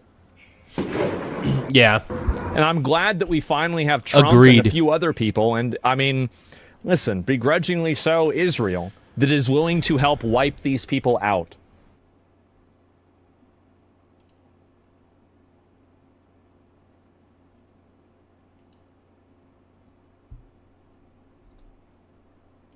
Oh, we got Bill. This is not Big AI. Bill, dude. Oh, wait, there's a new Bill Clinton clip. I missed this from yesterday, apparently. Bill Clinton is smiling while looking back through the old Epstein photo.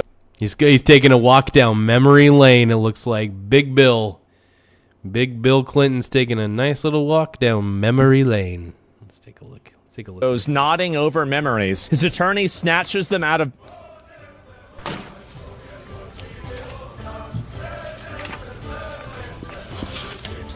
Look at his face. Here, real quick. Oh my god. Oh man, give me that back. Hey, real quick. Mr. President, we have... Dude, he's so happy! We have about 5 minutes remaining. This is even crazier, the lawyer reaction. President, this is back in, think of the year, look at the year, so you make sure you're answering the question. 2001. Did you have a phone in 2000? He's asking you, was this your BlackBerry? Well, I've been out of office then 9 months. Did you have a phone, Mr. President? I don't think I did. I don't, anyway. But the truth is, I don't remember. Bro, you absolutely had a phone. What are you talking about? In 1998, the president? Absolutely, you did. How often do you send emails, or did you send emails? Have you ever sent an email, Mr. President? I sent one email to John Glenn when he was in space, and I sent an email to the ship in the Adriatic during the Kosovo War. Have you sent any other emails, Mr. President? He's asking. Since then, I'm not sure I've sent one. Okay. 2 emails. Bill Clinton. Damn, man. Damn, dude. Fucking A, dude. Let's go. It says on the wait, what is this here? What did happen, Mr. President? I don't know. I mean, I've already told you this. I'll tell again. I never saw anybody do anything wrong. I thought they were flight attendants. Do flight attendants typically wear tank tops and jeans?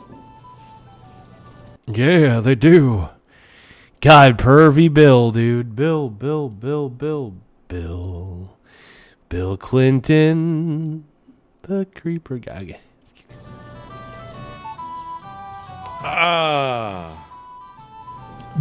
Bill's like, They don't all wear uniforms on private planes.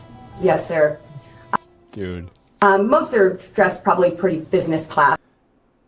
I don't know if his hand is just naturally shaking. I mean, Bill's an older guy, but his hand was shaking pretty hard when he was drinking that. I mean, what is this? Bro, look how his face felt. wait, I wasn't done. Just a walk down memory lane for big old Bill. Oh, man. He knows he's untouchable. He is. Nothing is ever going to happen to Bill Clinton. Bill Clinton's not going to jail. The eating of babies will continue until the GDP improves, okay? That's just the way it goes, guys. You don't like it? I don't make the rules. Have you relied in a deposition? No. I want you to listen to me. I'm going to say this again. I did not have sexual relations with that woman. Oh, Bill. Oh, Bill. What a stud.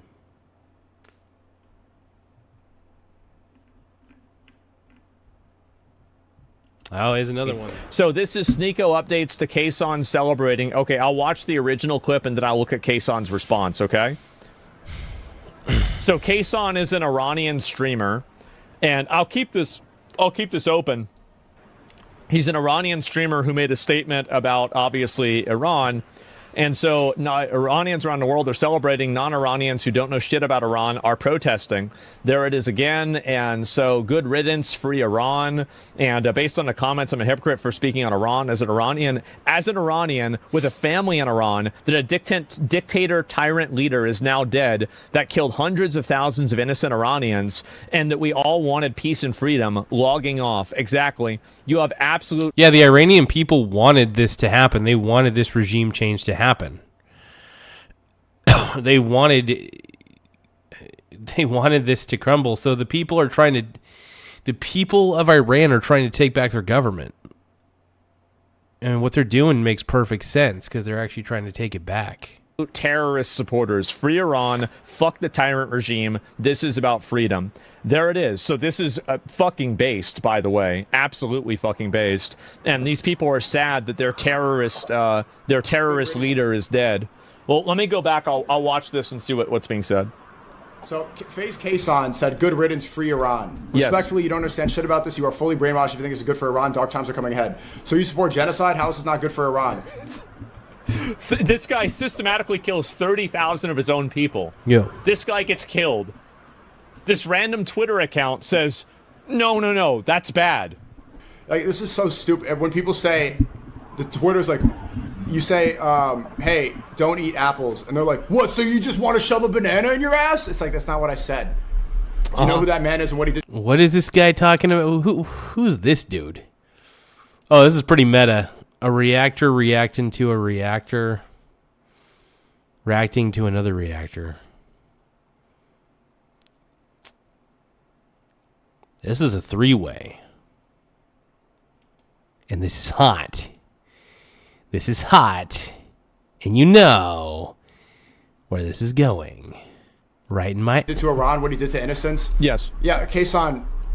What did he do? Kason. If you don't see the bigger picture going on, obviously he's not perfect. True. So true. I completely agree. He's not perfect. Absolutely. But saying this is as stupid as, like you could say that about any politician right now. Like people who get killed when they're in charge, especially in a time of war like this, right? Like, yeah, he's not a perfect leader, but what is the bigger picture? So Tim Smith is saying, check out Adam Livingston. The money is permanently broken by... Oh, no. Okay. You know what? Let's do this, Tim. Let's do this. Because I love Tim Smith. So I'm going to do this.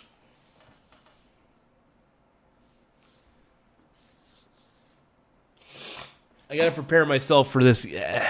For those of you who are not familiar with Adam Livingston,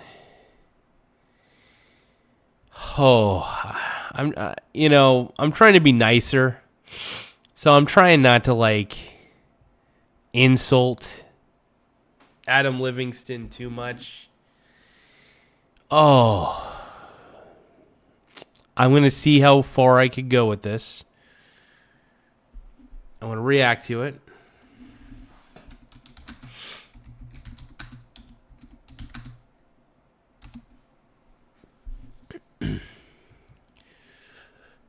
Money is permanently broken. Let's see. Money is perm. Let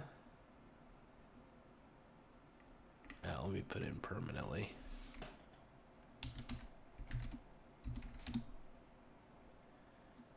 Oh, God. So he's saying the money is permanently broken by Bitcoin. Oh, God. Good day, everyone. By the way, this is not financial advice. In fact, if anything, this is financial stupidity that I'm reacting to. So fair warning. Shall we begin? And I am the Bitcoin wizard.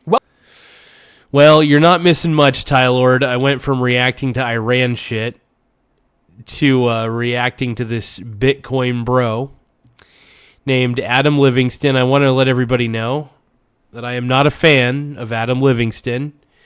If anything, I am deeply saddened that he is trying to convince young people through Gen Z lingo to get into Bitcoin. It saddens me, man. We got all these YouTubers trying to turn all these kids into gamblers. It's disgusting. And it's true. These guys are trying to turn the youth into gamblers, man. Welcome to the American experience today, because everybody continues to treat misery like it's a personality trait, like it's a cute little flaw in your character, like you just need a morning routine where you take your magnesium and you sprinkle it into one of those water bottles that's time-stamped so it... Oh, God, I'm already nauseous. Oh, God, I'm so nauseous right now. This is so bad. Oh. Yeah. Well, cryptocurrency is the ultimate form of gambling, so I think the odds are better. I think you're better off. Yeah, this is my opinion, by the way. I think it's better to put... If you gave me a choice and I had only one option, you gave me $100 and you told me, here, choice A, slot machine at a random casino. Choice B, $100. Bitcoin. You put the money into Bitcoin. What is your choice? And Bitcoin at current valuations, by the way. I would actually choose the slot machine. Because with the slot machine, while the odds are not in your favor, Bitcoin is a total Ponzi scheme and can collapse in a second. Bitcoin has no legs to stand on. Just saying. But you gave me two choices. The slot machine?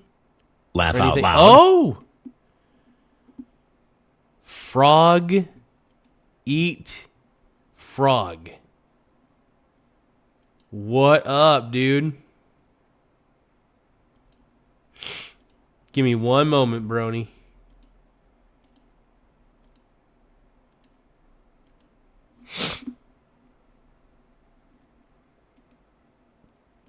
Tim Smith says Sean Livingston super. I don't know, Livingston's reveal. God. Super chat. Thank you, my beautiful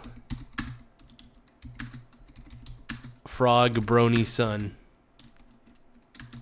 Love you, bro. Let's give a shout out to my brony bro. Frog eat frog, everybody. Give him a round of applause. It's our boy Frog. Eat frog, baby. We got our boy. That's what he does, dude. He is the master. He knows it, dude. What shames you at 2 p.m. Frog Eat Frog knows me. So Frog Eat Frog is asking what's long and green and smells like bacon.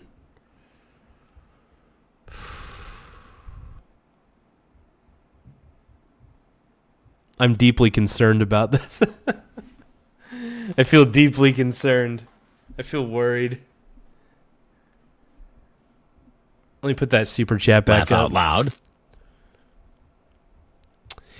Oh, my boy Nate Dogg. So hold on. What's long and green and smells like bacon?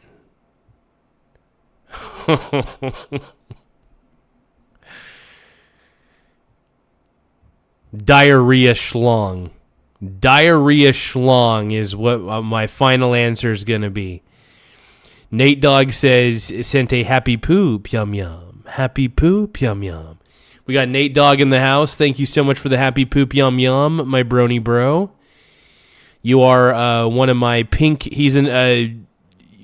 Nate Dogg is another one of my good homies, another great pink brony bro.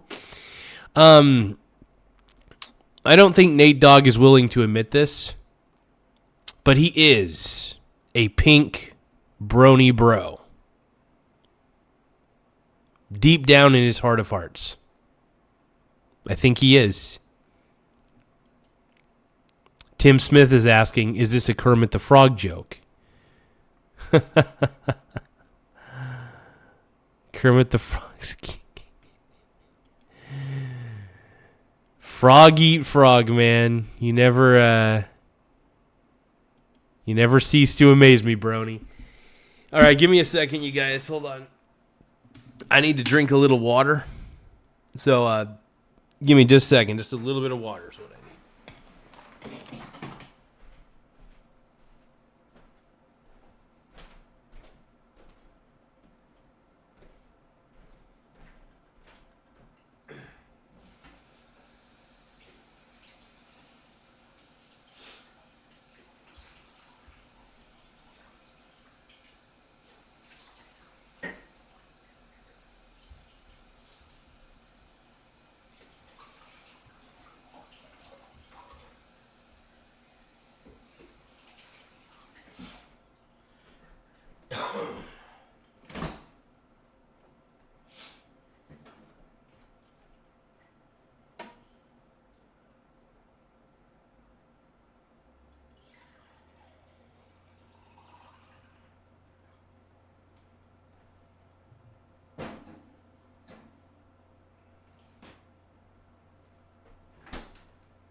Hey, hold on.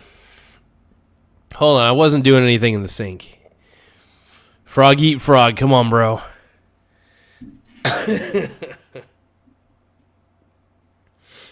Everybody give a shout out, though, to my boy Frog Eat Frog. I want to thank you for that $5 super chat, though, man. I really do appreciate it big time, man. As you know, this channel thrives on the supers. It does. And it thrives when I get it in the pooper. No. Give me 1 second, though. I'm looking up the current price of silver.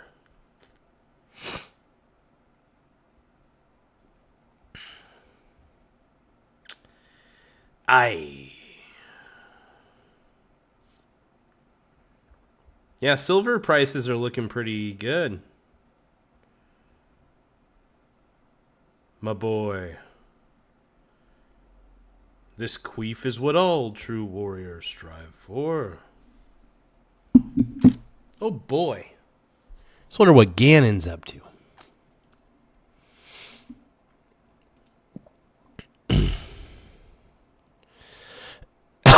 Frog Eat Frog thinks I'm trying to piss in the sink. Hey, thank you guys for subscribing to the channel, though. The more subscribers we get, the better. It does help the channel grow in a lot of ways. You guys keep the momentum going, so just the simple act of subscribing and liking the stream, I mean, it really takes us a long way. And you guys know that our growth track, we're trying to keep it up. So just a simple act of subscribing, man, saves our asses in more ways than you know. So thank you guys for taking the time to subscribe. I really appreciate it, man. Let's roll. But are you actually an American? Because if you want... Kimoy sent a flower. Thank you for the flowers, my man. So everybody, let's give Kimoy Chapman his flowers for sending flowers, and Party Hat for 20 jewels. Thank you so much. Everybody give a round of applause to Kimoy Chapman. We love you. It's another person we love on this channel. Nate Dogg sent a happy poop. Everybody's warring over the gifts right now. I will say this, though. I don't know what's going on. First off, I just got over being sick, so my body is literally cleansing itself out. So I keep having to go back to the bathroom, as embarrassing as this is. So what I'm going to try to do while I'm on the crapper, I'm going to try chatting with you guys on the toilet. You know, using this.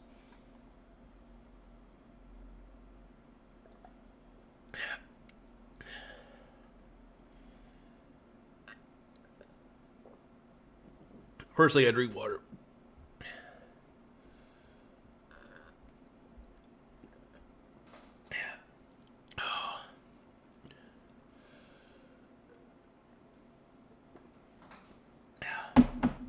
All right. BRB. I want to thank my boy Nate Dogg for the happy poop yum yum. I want to thank Kimoy Chapman for the sexy party hat and for the sexy flowers. And Frog Eat Frog, I also want to thank you for the super chat, $5. You guys are making me holla. Holla! Okay, so give me BRB. BRB.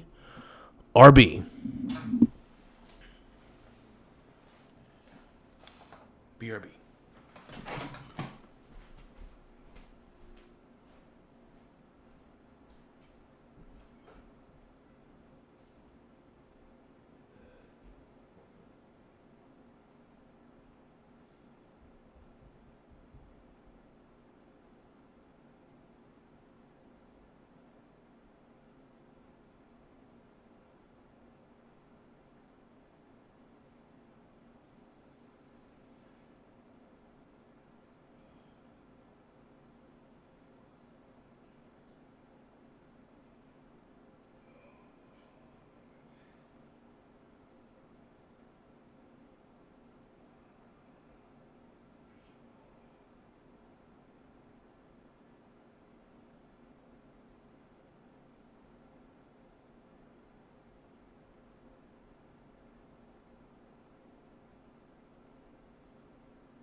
There we go. All right.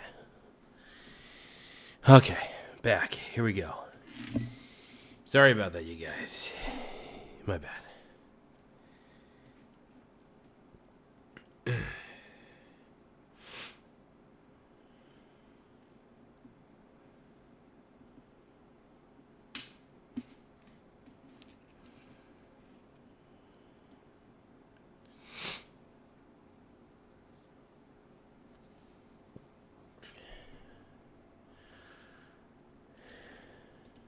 This is what your normal morning routine is. Your alarm goes off at 5:37 a.m. because you set it for 5:30 and then you hit snooze 7 times like you're a lab rat with trauma. You roll over and the first thing that you see is...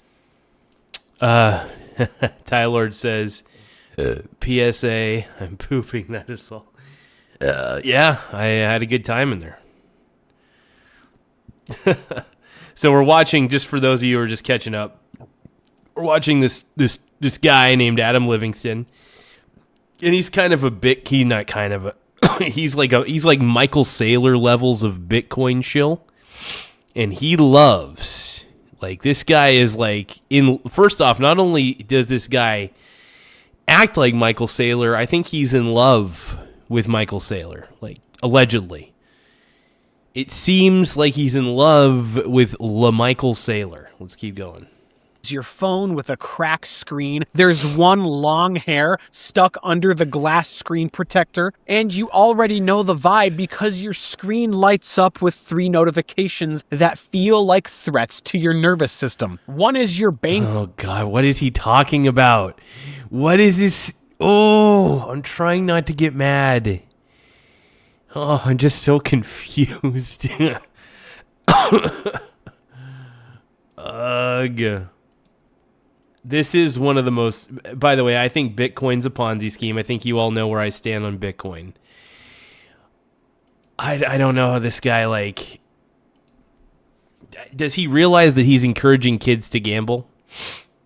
Does he realize that? Like, you are encouraging people, not only kids, but adults. First off, look, stop pretending like Bitcoin isn't gambling. Bitcoin is stupid.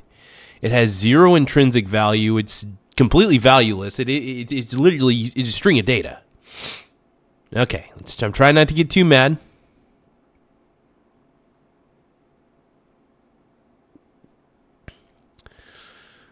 Tim Smith says, I can't breathe. I'm going to pass out. Livingston for life. Oh, God.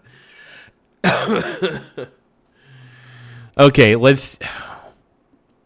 Tim Smith said this is the greatest speech. Honestly, this speech is let's keep going. App sending you that cheery little push notification. Your balance is below, and then it gives you a number that almost looks like a prank. Another is your landlord's auto-generated text message from some property management company. It's called something like Evergreen Residential Solutions, and it says friendly reminder, and every friendly reminder carries the spiritual energy of a boot placed firmly on your throat. And then you walk into your kitchen for breakfast and you do the ancient ritual. You shake the cereal box like it's a maraca to see if any dust falls out. You open the fridge and the... Jesus Christ, what the fuck? Look, I understand some people are in that situation in life and that sucks for them. It legitimately does. But what is this Adam Livingston guy? Oh my God. Here's the thing. Yes, money is broken. Cash is completely worthless. The longer you hold on to cash, the more it's eaten away by inflation. Sure. That makes sense. But the fix for broken money should not be another system that is inherently broken, right? So Bitcoin, cryptocurrency in itself, is broken money. The U.S. dollar is broken money. Bitcoin is fiat. The dollar is fiat. What really matters are hard assets, including stocks. Stocks matter because they're inflation proof for the most part. I think it should be diversified though. You should be as diversified in stocks as you can be, in my opinion, not financial advice. Hey, what up, Pikachu? Pikachu says, hey, what up, my brony bro? Hey, everybody give a shout out to my boy Pikachu. But my boy Pikachu sent a happy poop yum yum. Hell yeah, bro.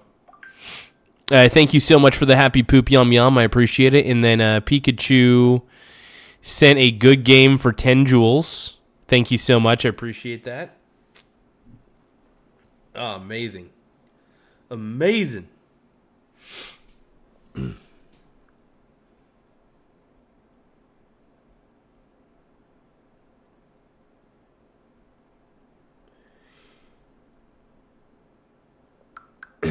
So there's a demo that I'm going to be playing live on the show.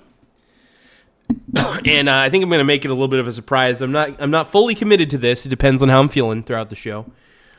But it's going to be a game. Now, I'm not going to be streaming for too long tonight, but we're going to end the night with a little bit of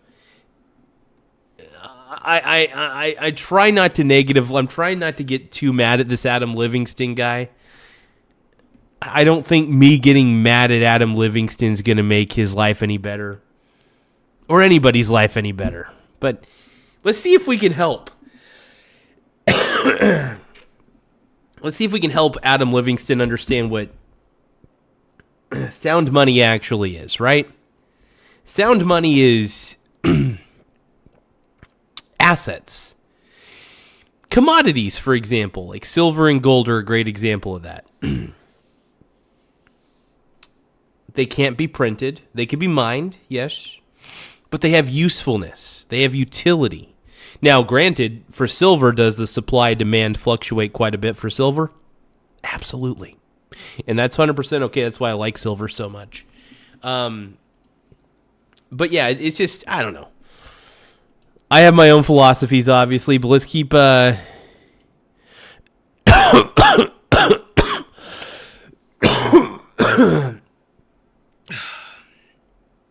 Struggling today, you guys. Struggling. Let's keep going. Fridge is a museum exhibit labeled Concepts of Food. There's some ketchup. There's half of a lemon. There's a Tupperware container filled with mystery regret. And there's a... My God. I mean, this guy's only inspiring me to clean my fridge out. If we're going to be honest, this Adam Livingston guy is inspiring me to clean my fridge. I think is really what it boils down to.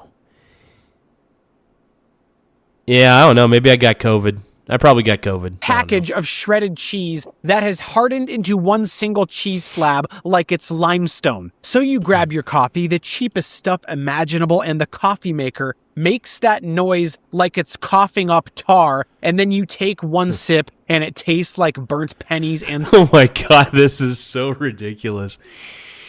This is like the most long-winded speech I've ever heard. Please, Adam Livingston, you're so good at saying nothing. He's so good at talking himself into circles. I see what I see. I'm understanding the picture he's trying to paint. I see it. I get it. He's talking about, somebody who's got nothing. They're broke. They're flat broke. They're in debt. They got rent due. I don't know. I get it.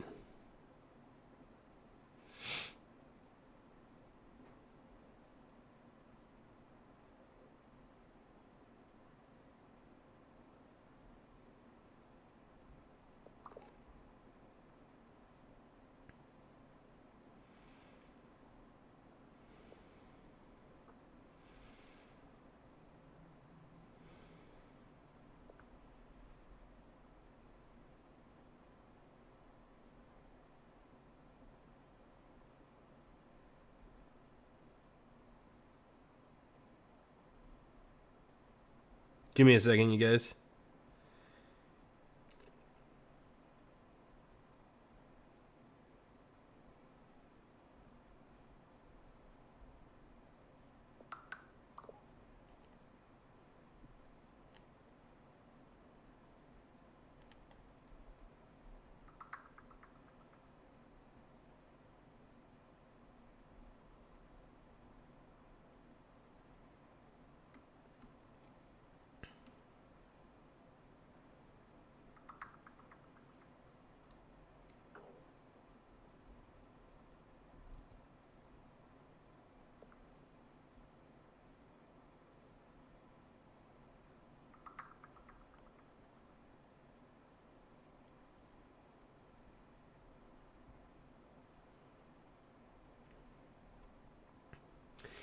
Give me another moment.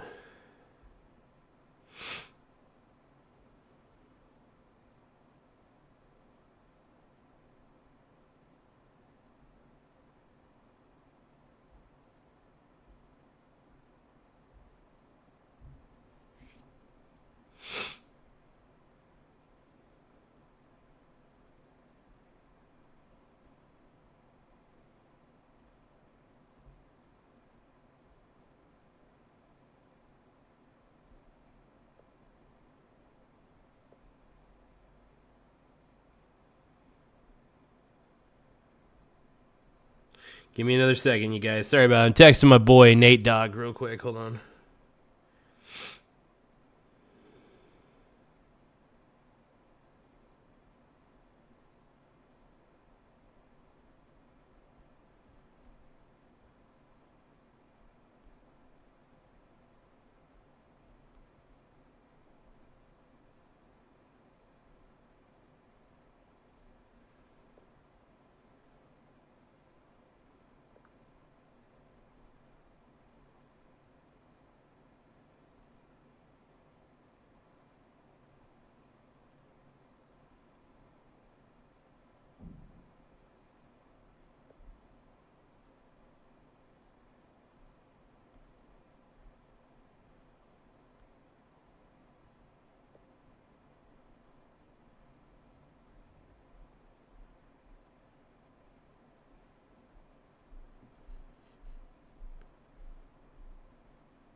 Okay. Oh, thank you so much, Nate Dogg, for the happy poop yum yum. I appreciate it. Yeah, I'm trying to... Took a little longer. Sorry. Give me a second here. Surrender, and then you're instantly ready to fight the sun because now it's time to go to work. You go outside and your car looks like it has lost custody of itself. There is one headlight that has the brightness of a candle in a hurricane. The check engine light has been on since Obama's first administration. There's a Taco Bell sauce packet that's...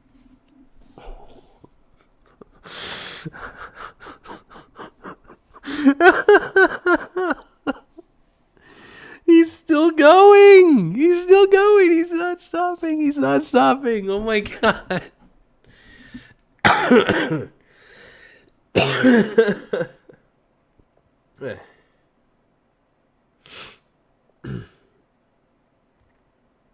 Let's see.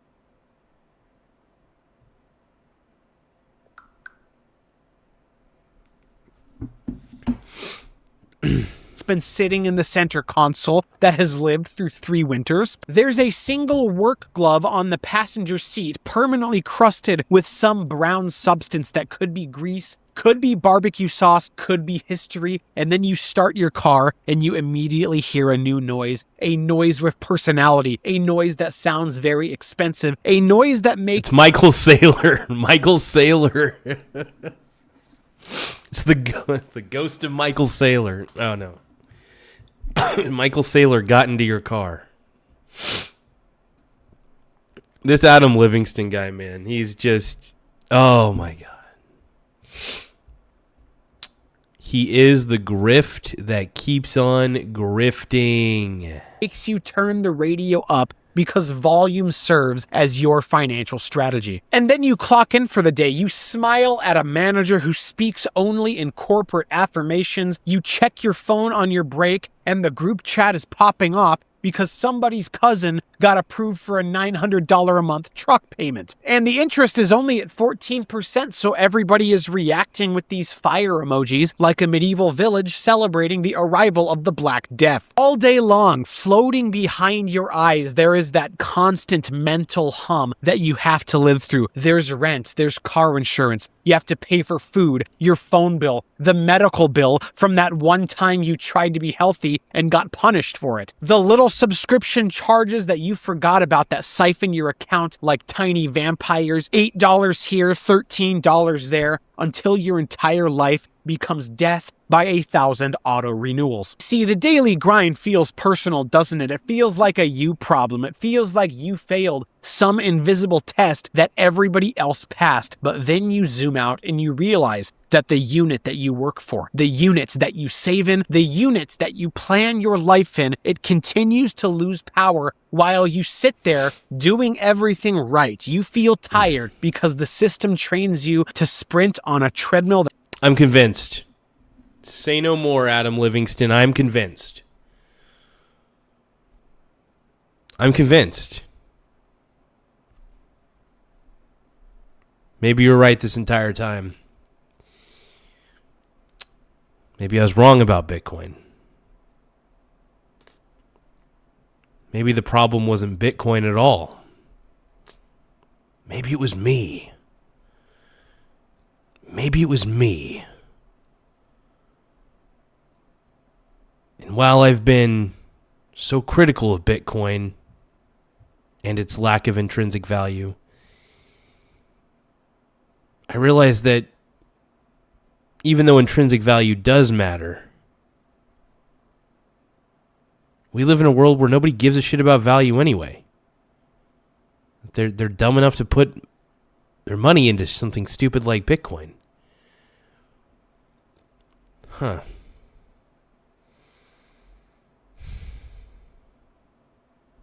Adam Livingston, it was not you who was wrong. But it was I who was wrong.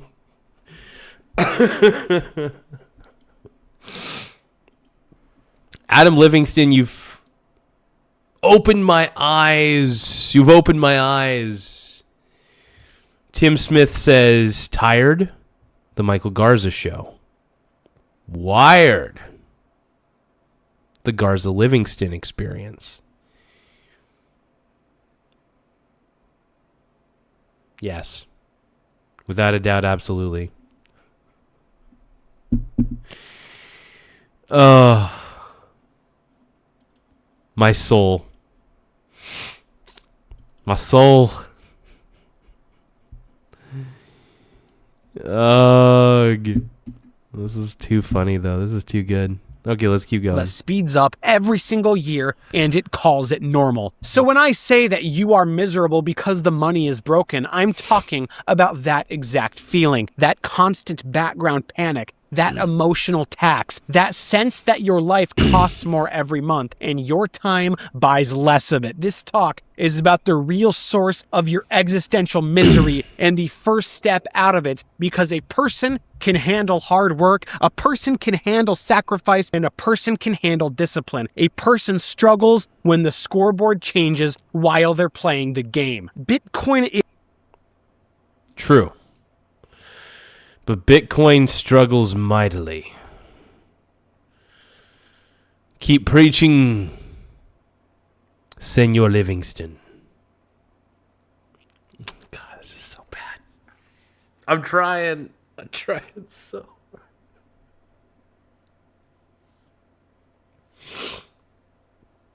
Oh my goodness. Let's keep going. Is your way out of this debt prison, and I'm here to tell you why. But before I do, I really want to take a quick moment to thank today's sponsor, Horizon. Horizon helps you take your trapped home equity to buy Bitcoin. That's correct, your trapped home equity to buy digital orange immortality. And they will help you do it with no debt, no money. Oh no.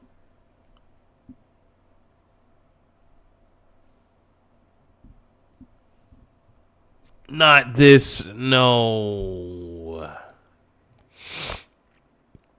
He's shilling out that product again.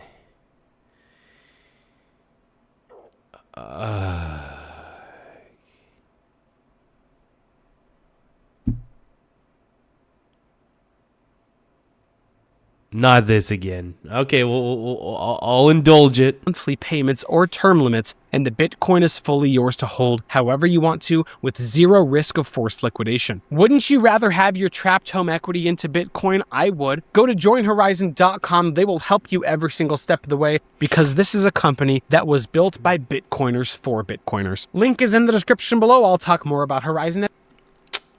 Bitcoin, created by PDF files for PDF files. Tim Smith says, I thought Orange Immortality was the new Monster Energy flavor. Oh, man. Oh, Adam Livingston, bro. Oh. Yeah, this Adam Livingston guy is like... You know, I thought Michael Saylor was insufferable, and he is. By the way, Michael Saylor, like, I'm having trouble figuring out who I can't stand more. I'll tell you who I feel sorry for the most. I think it might be Adam Livingston. I don't feel sorry for Michael Saylor. I think Michael Saylor's made his own bed. I think Adam Saylor Livingston is probably doing well for himself. He's got 40,000 subscribers. He probably makes a lot of money doing these stupid freaking these Bitcoin shill videos, which are just terrible, by the way.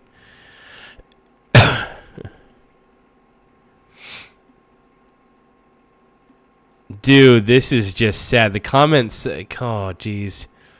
The problem is he's trying to relate to people who are broke. And you know what he's trying to tell them? It's like, hey, you have no money. So you know what you need to do with the $5 in your pocket? You need to put it in Bitcoin. This is not financial advice. It's parody. But what I'm trying to say is that Adam Livingston is actively trying to convince broke people to get even broker by getting into Bitcoin, my clit coin. Wild. At the end of the video. Modern life has these tiny little rituals that feel normal until you say them out loud. You know what I'm talking about. You're checking your banking. Gooning. Oh. I've been gooning this whole time. App in a parking lot, in the driver's seat with the engine off, because you want the silence. You want to be alone. When you find out what reality is, you are staring at your balance and then your brain starts bargaining like you're negotiating with the hostage taker. This is what you're thinking. Oh, okay, if I move $30 from my checking and I don't eat lunch and I let the phone bill bounce for 2 days and I return the thing that I bought at Target that I already opened and used, then maybe I survive until Friday. And then you open your email and there's always one message that just ruins runs your blood pressure. It's your car insurance. You know, we've updated your premium. Updated. That word is very evil. That is a horror movie word. We've updated your premium means that some spreadsheet decided that you're less worthy of transportation this month. And then you open your calendar and it's just full of things that cost money. Dentist, oil change, birthday, wedding, baby shower, and every event is basically a fundraiser where the fundraiser is your own continued existence. Then you try to... I will say that my solution to all that was just having having less obligations while I try to figure out my financial life, you know? Sometimes, you know, I do live by the motto of addition through subtraction. I do believe in addition by subtraction. I do believe it's actually not a bad idea. In fact, if anything, I would argue it's a great idea. Addition by subtraction. When I say addition by subtraction, what I'm really saying is, you know, try not to have as many obligations. I know there's a lot of things that people think they need, but if you're tight on money, get rid of Netflix. You don't need Netflix. If you're tight on money, get rid of Hulu. You don't need Hulu. I know that sounds like blasphemy. Any millennial that's hearing that they're probably melting. Any millennial hearing me say that is melting in their boots. And they're crying themselves to sleep right now. Understandable. We've been brainwashed to convince ourselves that we need Netflix and all these stupid things. We have. We've brainwashed ourselves into thinking that they matter. And, yeah. Let's keep going.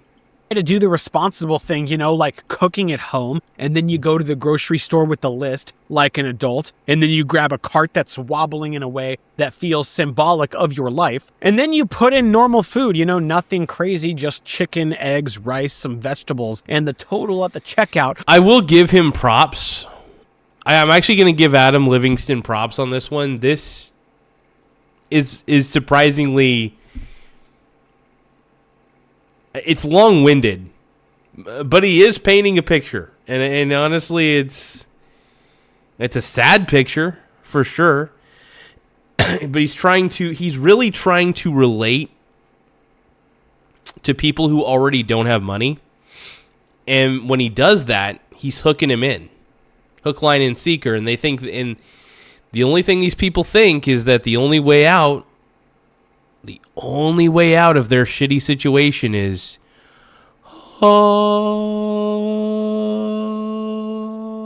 Bitcoin. We are the Borg. This is a Borg cube, by the way. Lower your shields and surrender your ships. We will add your biological and technological distinctiveness to our own. Ugh. All right. Let's keep watching Adam fucking Livingston. Looks like that you accidentally added a flat screen TV. So then you start doing poor person math in real time in front of strangers. You stare at the card reader like it's a judge. You just pretend that you're reading the screen while you silently remove items from your own life. Okay, no blueberries. Blueberries are an upper class fruit now. Put those back. No name brand anything because brand name is for people with parents who helped them. And I'll just get the generic. Generic is the way to go, man. Even when my life is going well, generic. Generic is just as good, by the way, as the name brand. I mean, there's some things that I won't go generic brand on because I feel like there are certain name brand products that are just better. But for the most part, generic. Yeah, absolute. Ooh. Hold on. Oh. I think I might have twisted my ankle a little bit. Oh. Well, that was dumb. I think I might have twisted my ankle a little bit.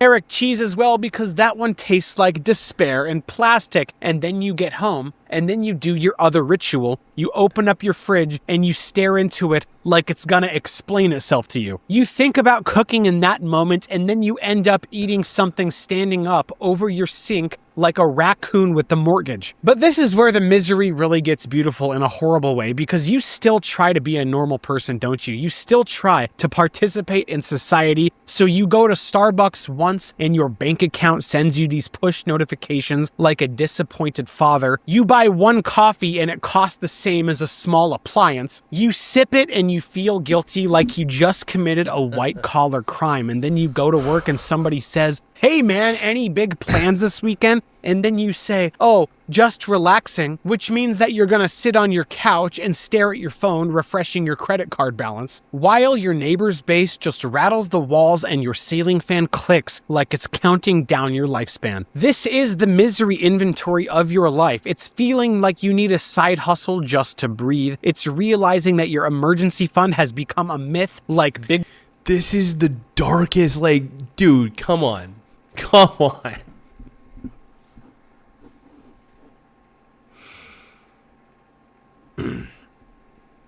The picture he is painting, by the way, it's so dark.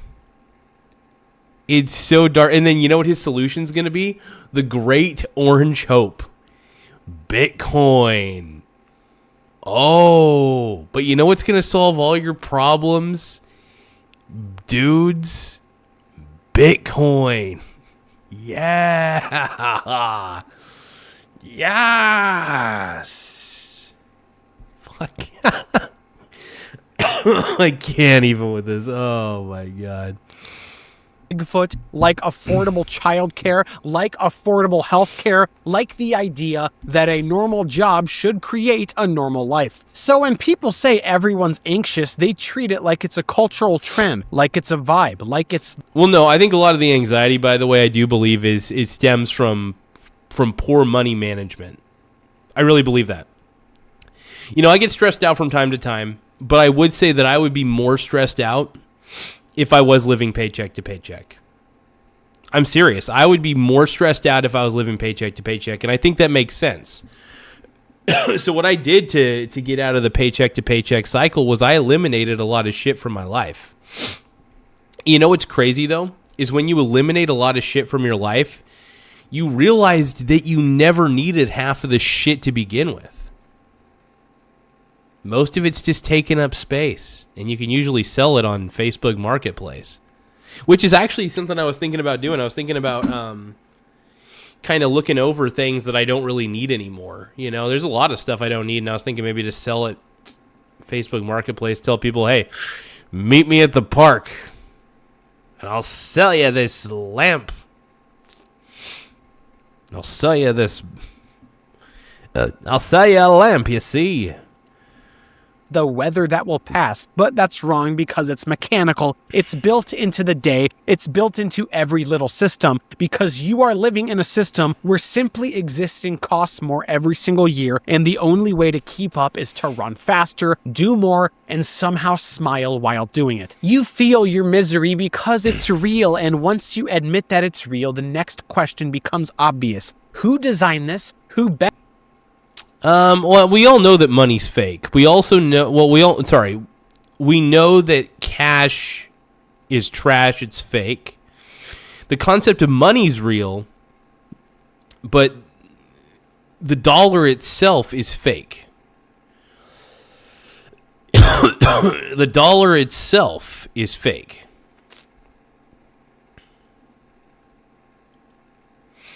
You see my point?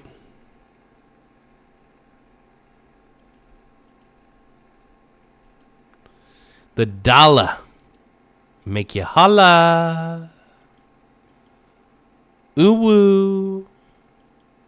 Ooh woo.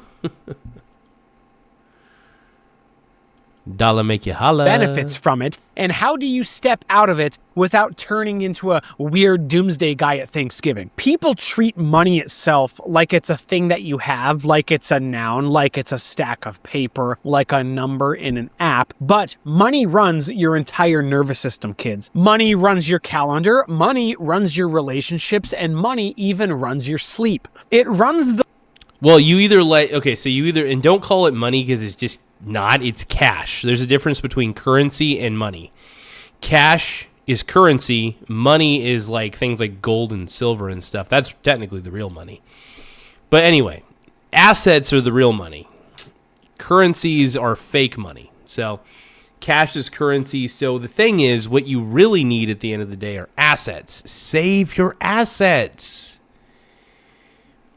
I get paid dividends all the time from every single stock that I own in my portfolio. It's all there.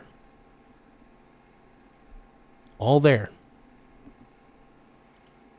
The way that your chest tightens when you see an unknown number call you at 9:12 a.m. on a Tuesday. You see, money functions like a measuring tool. It's like it's a ruler, like a scale. It tells you what your time can buy, what your work is worth, what your future is like. And here's the thing. I think a lot of people are giving up. And I don't necessarily blame people for giving up. It just sucks that we live in a society where people feel like they have to, though. And I get it. Because things just seem so bloody overwhelming. So I completely see people's points of view. Believe it or not. So. I feel you, dog. And you've been... Frog, eat, frog. Let's give a shout out again to Frog Eat Frog, everybody. Laugh out loud. The frog, you know what? The frog with the huge hog. Can we say that again? The frog with the huge hog. Just saying, frog eat frog, man.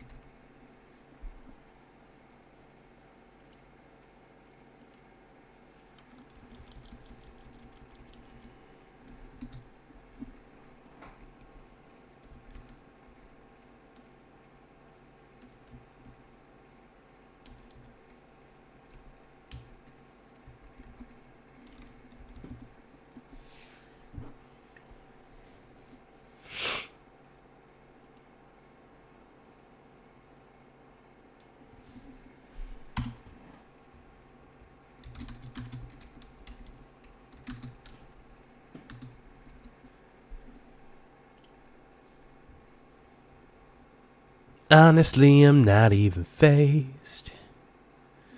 So when I win the Grammy, I'll make sure to say thanks. Am I ever gonna waste my time on a clown? No. Am I ever gonna let them hear this new sound? Yeah.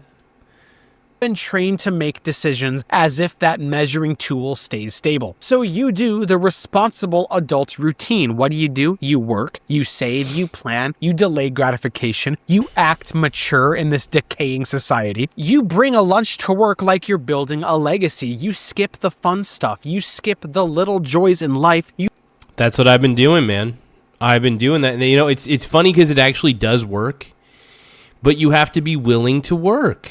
You do. I mean, it's tough when you feel like there's no future in sight and you feel like you're running on a treadmill and you feel like there's just no result. I get that. I totally actually sympathize with that more than people realize. But I think what some people are not exactly getting is doesn't always have to be. You know, you want to give yourself pats on the back. You got to be satisfied. It's good to be satisfied, but want to strive for more. We've been trained in society that we have to be like unsatisfied. No, it's okay to be satisfied and want to strive for more. I just want to let people know that's okay.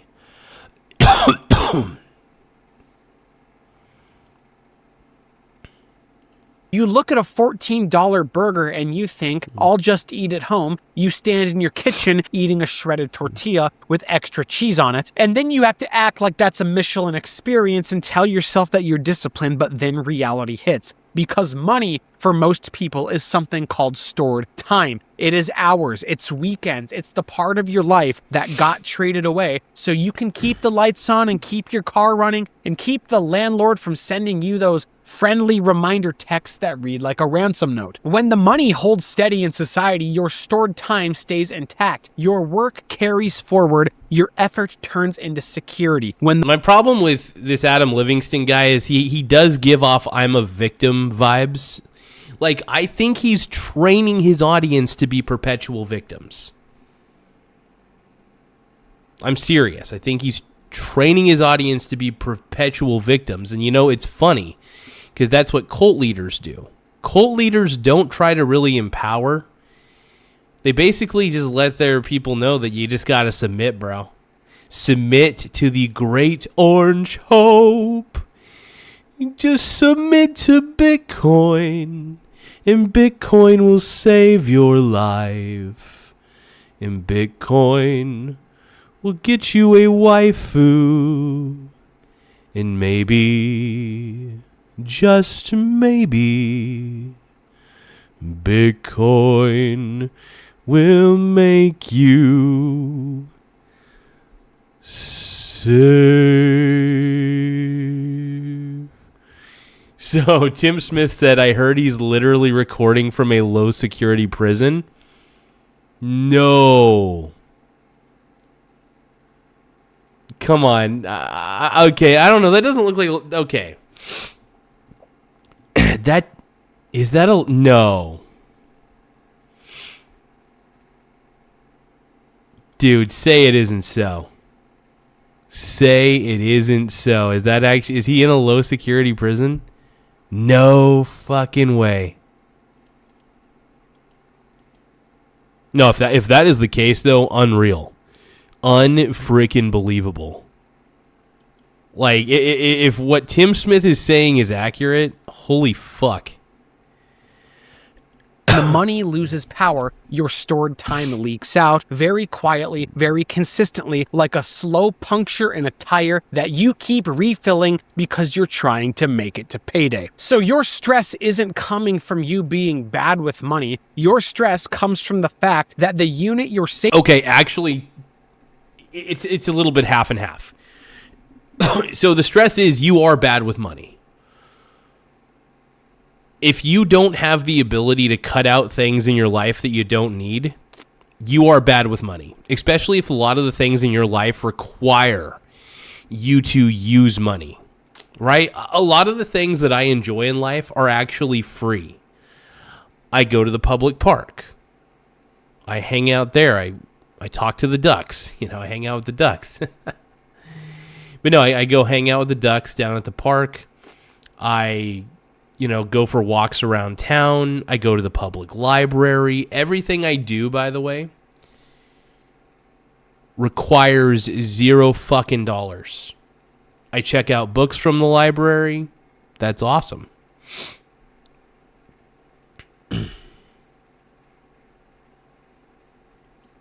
Tim Smith says the other rumor is that he's been illegally squatting in a house for 8 months. Okay, I actually need to... You know what I'm really curious about? I kind of want to know... Is there a documentary about this guy?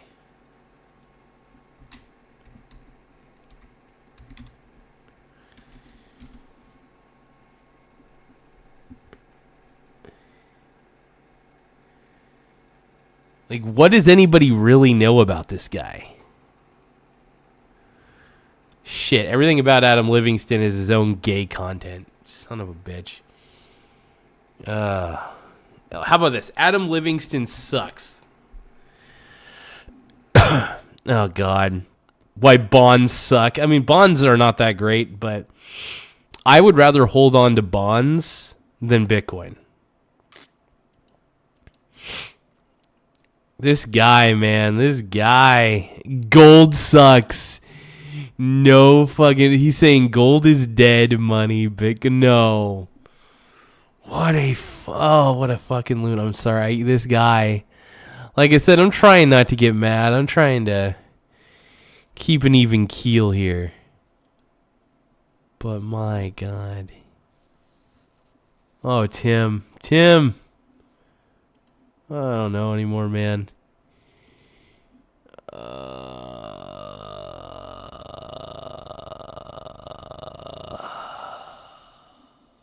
Let's just keep watching. Effort turns into security. When the money loses power, your stored time leaks out very quietly, very consistently, like a slow puncture in a tire that you keep refilling because you're trying to make it to payday. So your stress isn't coming from you being bad with money. Your stress comes from the fact that the unit you're saving in, the unit you're planning in, keeps changing its relationship to reality. And that's why the personal finance advice always sounds like moral theater, because the advice assumes money behaves like a reliable measuring tool. Make a budget is the thing that Dave Ramsey is going to tell you. Okay, sure, you make the budget, you open your Excel spreadsheet, you feel like a CEO. It's not even a matter, dude. You just need to list out. Just make a list of like what you have to pay for. Make a comprehensive list of what you already have to pay for. And then take a look at that list and be like, I don't ever use this. I don't use this. And most of them are just useless subscriptions. Most of these people don't realize that a lot of these are just useless subscriptions that they never use. Like, for instance, I don't have Amazon Prime because I don't order from Amazon that much. And even when I do, I don't mind waiting 4 or 5 days, maybe 7 days. Fine. You know what I mean? Like, we live in a world where it's like everybody thinks they got to get every subscription for everything. No, I think a lot of millennials, just to let FYI, I think a lot of millennials really are shitty with money. And this isn't even by the way, this is not meant to even be remotely insensitive. I know there are people who do struggle with legit money issues, like they're actually doing everything as right as they can, and they're still not getting by, you know. And that's frustrating, you know. So I get that. For 11 minutes, you categorize your life into rent, utilities, gas, food, insurance, phone bill, and then something happens. Something always happens that makes the budget get turned into a piece of fiction. It might as well be written by Stephen King. Your kid needs something for school, right? Of course he does. Your dog eats something off the sidewalk, and now you're in the vet parking lot holding a shaking chihuahua like you're a war medic. You get a letter in the mail from some medical provider saying that you owe $437 for a 90-second conversation with the nurse who called you buddy. Your teeth decide to revolt against your mouth. Your landlord decides that the market is adjusting. Your insurance decides that you're more statistically dangerous. So you sit there like an adult in today's society. You're trying to plan, you're trying to act responsible, yet it feels like you're building a sandcastle while the tide is scheduled. And this is the point. The misery has structure because the system has structure. The system asks you to trade your life for currency, then they quietly reduce the... So let me get this straight. So the currency that I'm getting, which by the way, most of the currency that I get, I put it right into the... most of the currency I get, man, I put it right into the market. Right into the bloody market, bro. That's how I do it, man. I put it in the stock market, in diversified ETFs. You want to know why? Because I would rather take my chances on productive assets. Productive assets matter. Intrinsic value matters. Okay? Intrinsic value matters. Now, madam, you know, Bitcoin has no intrinsic value. Zero. Purchasing power of that currency over time, and the reduction shows up everywhere in the little humiliations, in the constant tension, in the way every normal event turns into a financial event. So when people say everyone's burned out, it makes sense because you're running an entire life on a unit of accounts that moves under your feet. You're doing long-term planning on a foundation that shifts. You are trying to build stability inside of a system that treats stability like a luxury brand. So if money is the operating system, what happens when the operating system gets corrupted with a virus? And what happens when you choose a better operating system? You need a better operating system because not only is the money devaluing, you are saddled with debt. You see, debt runs modern American life the same way that duct tape runs a 2007 Ford Fusion. It holds everything together, it smells like chemicals, and everyone pretends like it's a long-term solution. Debt shows up as if you're just adulting. Everybody takes out a car loan. Everybody takes out student loans. Everybody runs. I will say that debt can pile up. You want to be very selective about the debt that you take on. You know what I mean? You know, stop trying to fit in. Some things, you know, if your friends or family laugh at you for not doing something, trust me, you're on the right track. You have to make sure, this is one thing I've learned. I call this this is my true litmus test. If my family and friends question my sanity in any way, I know that I'm on the right track. Now you're probably thinking to yourself, why do you say that? I'm not saying that my friends are delusional. I'm not saying my family is delusional. But I don't think that my family and friends always know what's right for me. Just the same, I don't always know what's right for my family and friends. I'm not always in their mind, you know? Everybody's different. Everybody's got certain things. So I do feel like we try to offer these one-size-fits-all solutions. And that's why I try not to give, like, you know, I try not to give too much blanketed advice to anybody, including my friends and family. I try not to, at least, because the reason I say that is because, I mean, if I feel like they need help, and if, you know, I'll be like, hey, you know, you struggling with anything? You know, if they need some, you know, gay fatherly wisdom, you know, I'll help them out, sure, and give people a hand, but I don't know. Outside of it, though, I think that every single solution needs to be tailored to the specific individual. You know, you can have a general framework for a solution associated to the individual, sure. But anyway.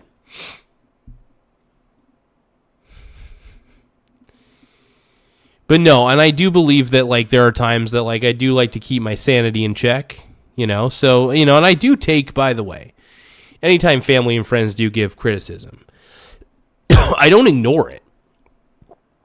Believe it or not, I actually analyze the criticism. I don't, you know, I don't cry about it. In fact, I'm curious about it. Oftentimes I don't agree with it, but I'm willing to give it a mental experiment. You know, I'm willing to think it through. And if I don't agree with it, I just don't agree with it.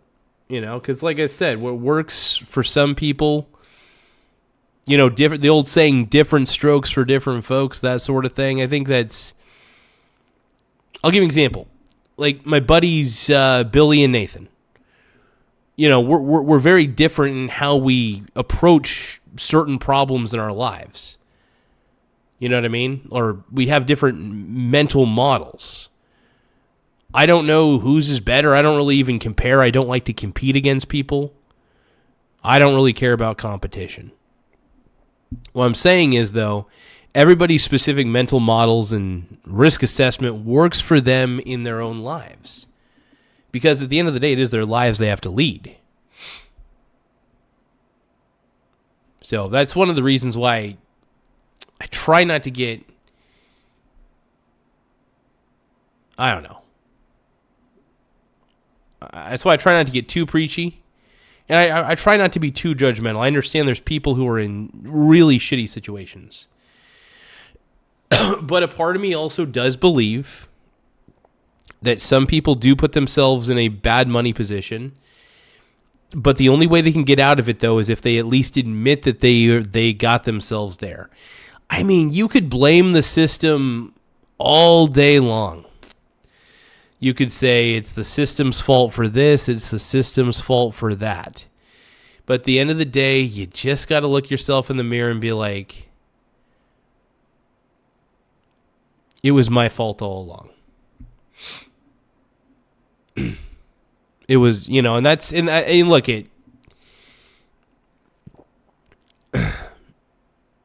sometimes reflection is the most important solution.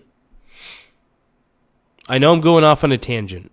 I'm going off on a crazy tangent right now. I'm just trying to avoid making eye contact with Adam Livingston on the screen above me. Just kidding. But no, I will say this though.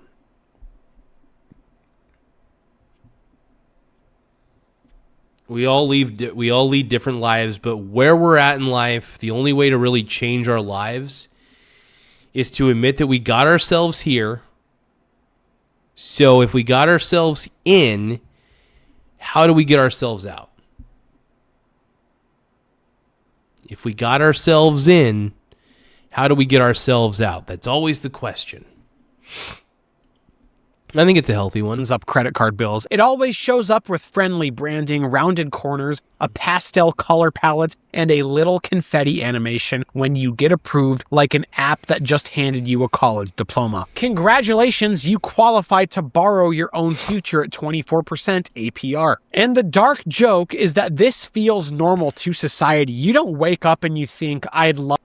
I will admit, that is one of my problems with society is they market debt as if it's not harmful. Like buy now, pay later, I feel is very harmful to society. I really do. I feel like the buy now, pay later models, super harmful to society. I got to say that right now, dude. I don't think there's anything good about the buy now, pay now. Buy now, pay later. I think it's shitty.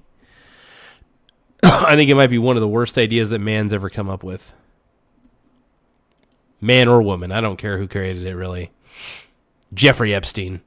But, yeah. Buy now, pay later. I wouldn't be surprised if Jeffrey Epstein came up with buy now, pay later. To become a financial serf today, you wake up and you think, allegedly, my car needs tires. You wake up and you think, my kid needs a laptop for school. You wake up and think, my teeth feel weird. You wake up and you think, my rent is due, but my boss scheduled me 32 hours. So you do what the system trained you to do. You finance reality. Student loans first, the national coming of age ritual. They hand a teenager a pile of debt. I am so glad I never got student loans. I am so glad I never wasted time at college. I got to admit, you know, some people would think that, oh, don't you ever regret not going to college? Oh, my God. I went to college. When I was younger, I used to go to little mini house parties that people had. They'd just be playing video games and drinking a little bit, and I would just go and hang out for a bit and chill. But, yeah, I was just basically hanging out in the dorms at the local community college. I wasn't even enrolled. You know?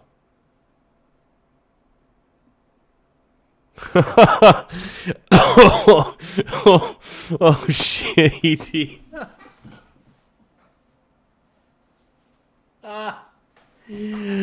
Oh, my... I'm not even going to read.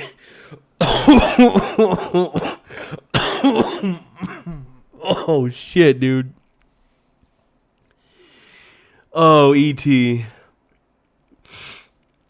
Oh, E.T. says, and I quote, buy now, pay later is why I have to work behind the Wendy's dumpster blanking blank.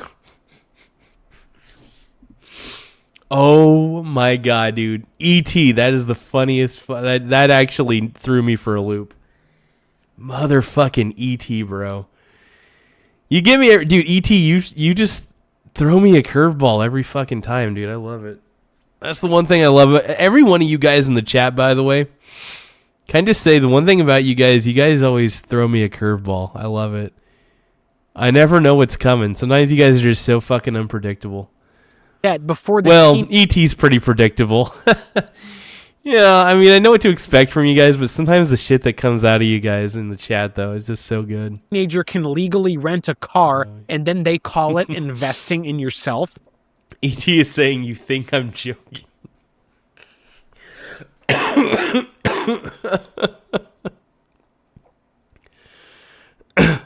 This is so great, dude. This is amazing.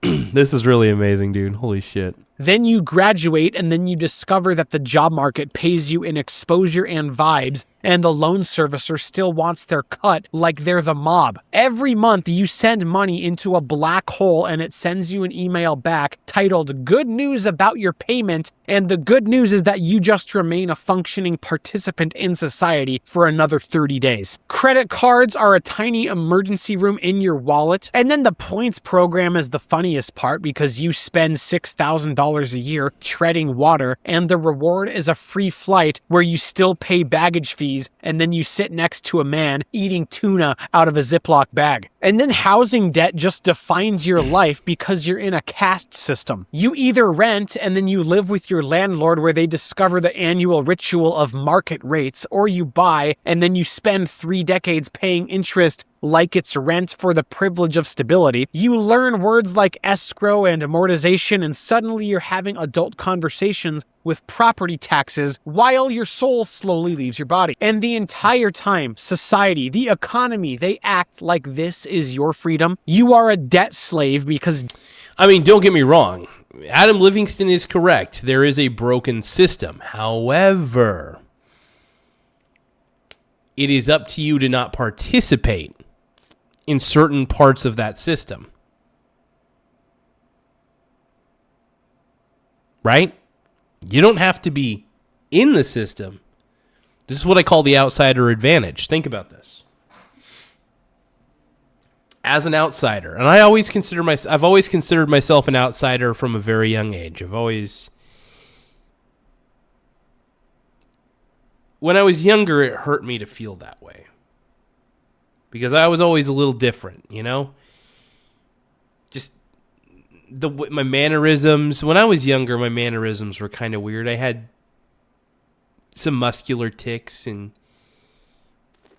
sometimes my parents found it a little embarrassing, and you know, and I always, at a young age, I felt very outcast by my own parents. So that was hurtful.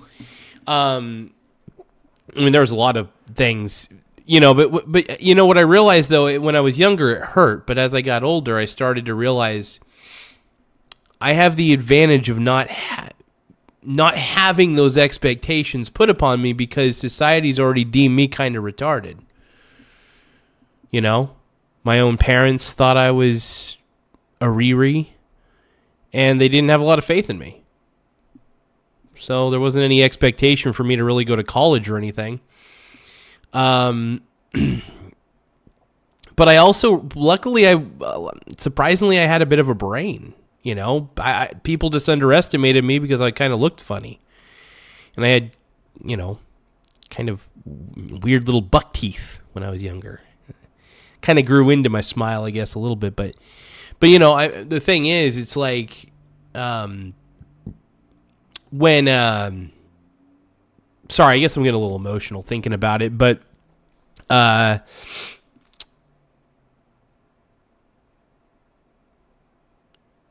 I'm lucky that because I was rejected at a young age in a lot of ways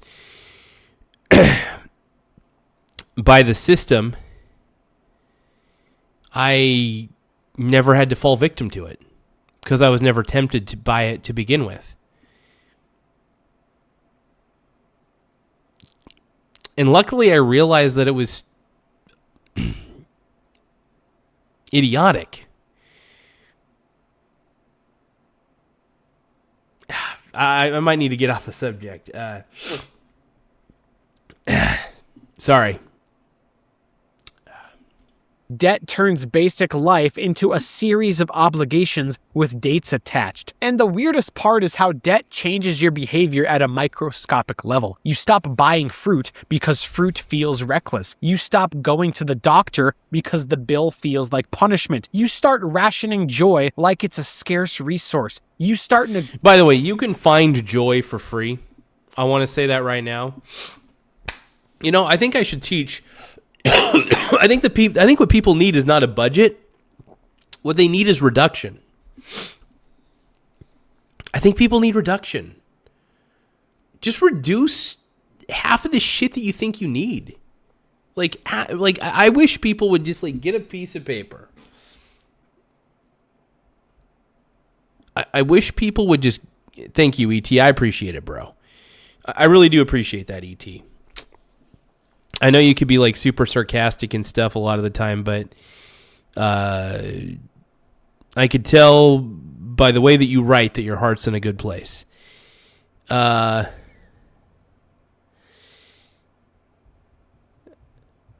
you, Mel. Thank you, Mel. I appreciate that, brother. Thank you. Yeah, sometimes when I think about, I'll admit it, I try not to.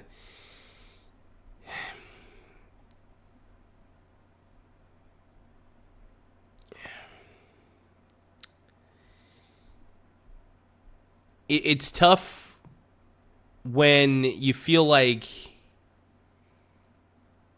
I can't even really put it into words. I'm trying to convert my emotions into words real quick, but...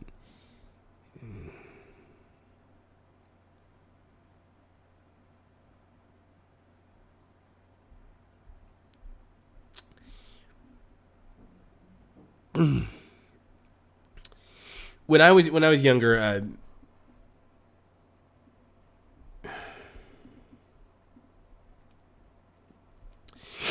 younger, my family I didn't really have a lot of faith in me. You know, they had a lot of faith in my brother, though. I'll tell you that. I guess it's probably because my brother didn't look as autistic. You know, when you're younger and you got an autistic looking face and you got autistic motor skills and I was so uncoordinated when I was in elementary school. My parents actually, yeah. I wasn't really good at speaking either. Like I also would speak inappropriately at times. But, you know, I had to go to, like, special speech classes when I was younger because I struggled quite a bit. But, you know, like I said, I'm very blessed to have experienced the things that I've experienced. And when I was younger, I regretted it. But as I got older, I learned to really appreciate that's who I am. You know, and while people like my parents... While I love them, I don't think they realize the extent of how much they hurt me when I was younger, but they maybe don't realize the extent of how much it helped me become who I am today. You know? And like I said, it's painful. I'm trying not to make it painful to talk about, but maybe it needs to be. Maybe I need to feel that sadness, you know?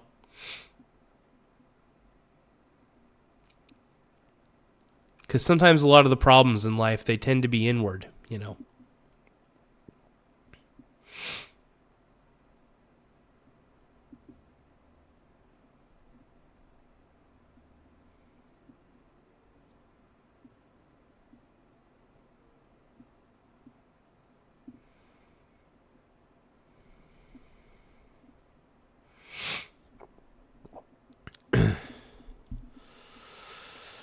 Oh, but yeah, let's keep going. Negotiating with yourself about a $9 burrito. You start leaving things in your online cart like your window. I do want to say, though, one thing. To those of you who may think that I'm really hard on people who are struggling financially, I, believe it or not, have nothing but sympathy. Like, and it makes me sad that people actually think that I like, you know, think less of anybody who is poor. I don't, believe it or not. And I think it's a lot of it's my fault in the way I communicate. Sometimes I can communicate a little too harshly and a little too without any empathy. And I'm trying to do a little bit better, communicating with a little more empathy. Because, and I think the reason I don't always talk about this with a lot of empathy is because it does make me emotional, because even like this whole war in Iran thing, it's making me emotional because I know that people are dying. Whether I agree with the people or not, it just hurts. But anyway, but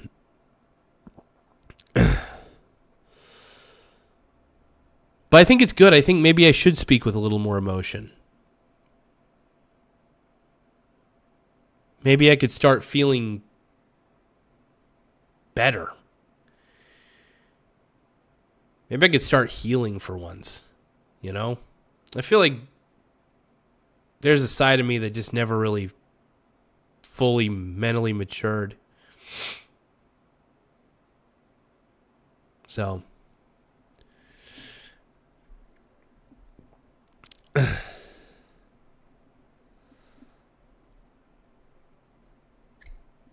let's see. El Pesa, whatever this person's name is.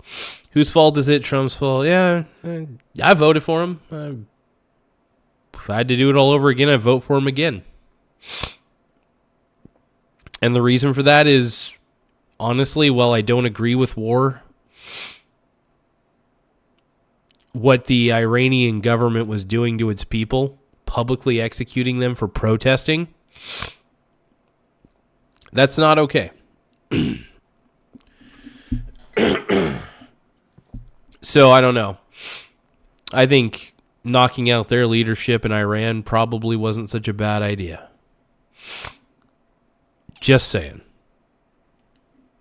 Window shopping inside of your own life. And the system loves debt because debt creates obedience. Debt creates people who show up, shut up, clock in, and keep the machine running. Debt creates adults who swallow disrespect for a paycheck because the minimum payment arrives every month with the calm certainty of gravity. Debt is the glue holding the entire thing together. When your money loses strength, debt fills the gap. And then when your life costs more, debt bridges the distance. And then when savings stops working, debt becomes the default tool. And once debt becomes normal, misery becomes the background music. Because and that's why I don't believe I think if you rack up too much debt, you know, I think it's bad for you. I think racking up debt's unhealthy. I really do. I'll tell you what, though. I'm not going to end the stream just yet. We're going to end it on, I guess, a lighter note. There's a new game that I just heard of. It's on Steam. There's a demo for it. I found it on YouTube when I was taking a poo-poo in the bathroom. It's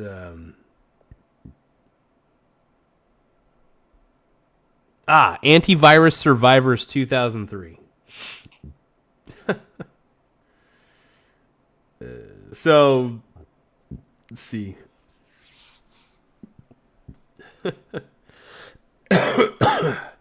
All right, let me look this up real quick.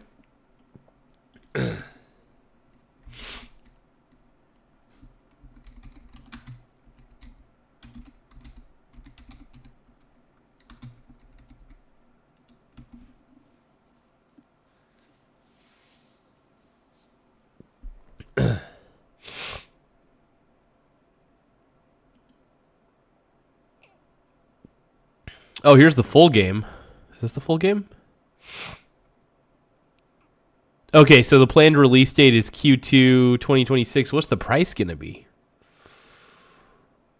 Do they got kind of an idea for the price?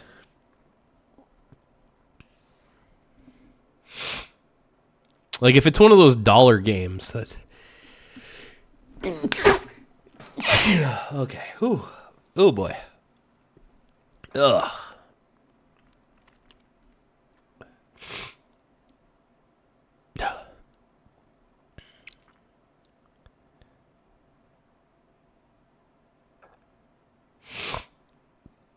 All right, let's download it, man. Let's download this demo.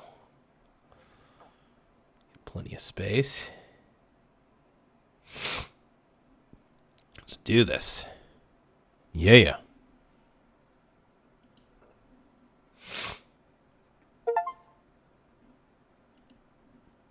Okay.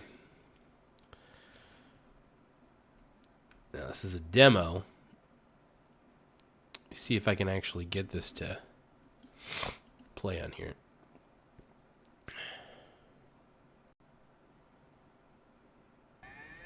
Oh shit.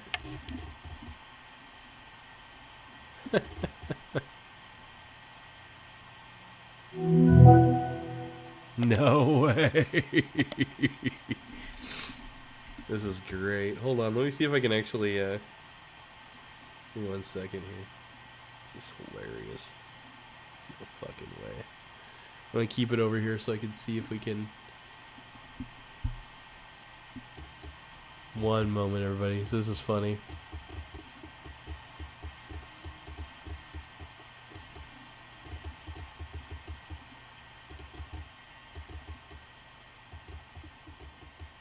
So let's see if this actually ends up working.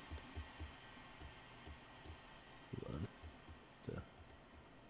Probably have to shorten this a little bit. I don't know if this is actually going to show up. But we'll see. Well, we'll see. We'll try our best here.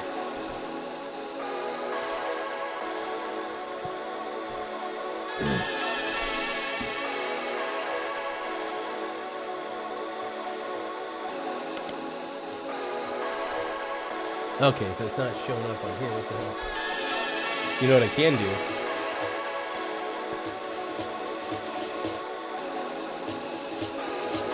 can always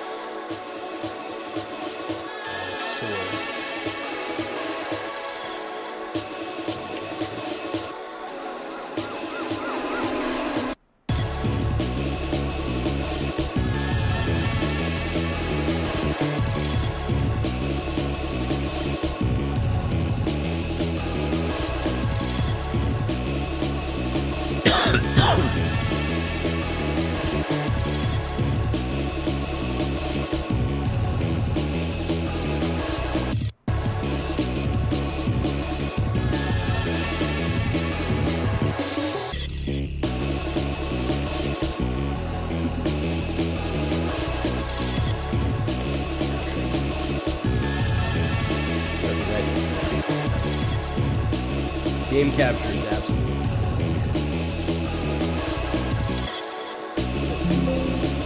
it's alright though.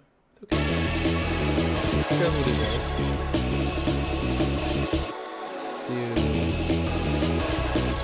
We'll do display capture.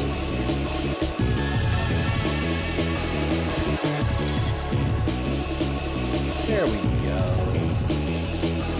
That wasn't so difficult. No, it wasn't. Oh, this is hilarious. Holy shit. This is wild, dude. We're really diving in. Okay, we can see the game. Okay. All right, you guys. This is start exploring. Oh God. When this is so nostalgic, by the way. Windows XP, bro. Okay, welcome. Let's get started. Okay, so the movement's WAD. Okay. Click. And L. What's L do? L's to click? Okay. Okay, so it's WASD for the movement. Got it. Space to click. Okay. Or click. Well, okay, so I can Okay, I can click using this. What's L doing? Oh, L is like, it's an actual like.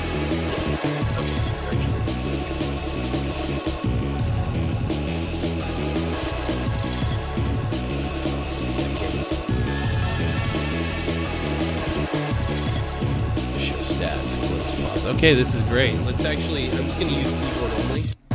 We're gonna use the keyboard only.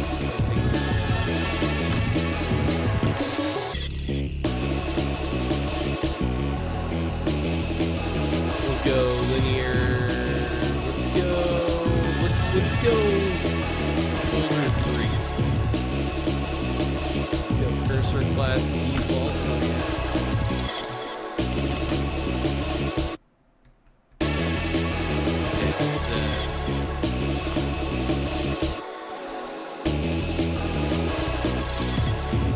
You guys, this is gonna be fucking hilarious.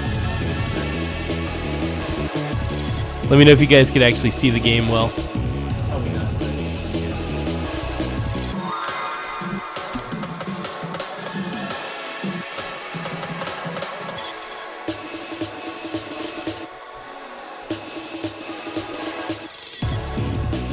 Do they got LimeWire on here? Oh, they got Vapid here. Starter weapon C drive.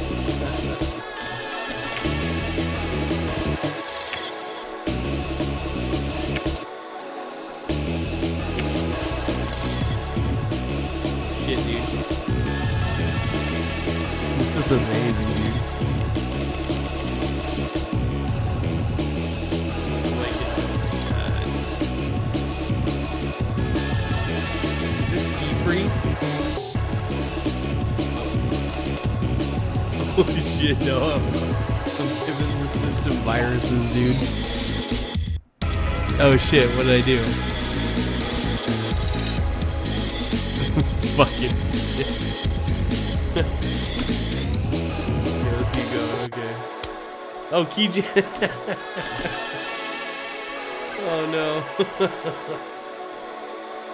Oh god. Oh, this is gonna get a. Oh no, get away from me. Whoa, dude, oh no, shit. Oh, AVD's coming to save the day, dude. Oh, shit. Oh, fuck, dude, no, they're all coming for me. Thank you, AVD. AVD's always in the clutch, bro. Oh, defrag. Hell yeah, bro. This is amazing. I leveled up, dude.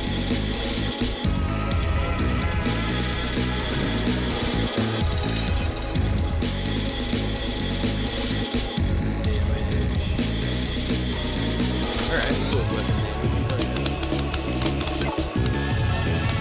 Okay, I'm getting the hang of this. I am getting surrounded, though. I gotta get out of here.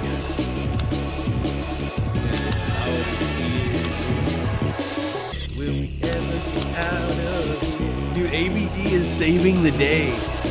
Dude, this game is actually really tight. Dude, this game's amazing. Dude, I am so fucked. I gotta do. Oh, dude. Oh, no. Health check. Oh, no. Oh, I don't know if that helped. I don't think it did.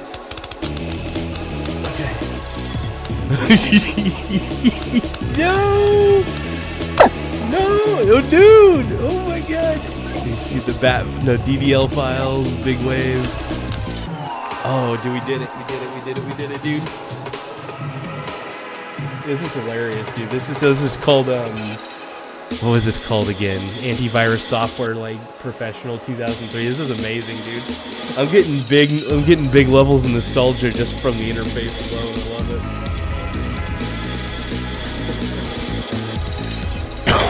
Reminds me of the good old LimeWire days.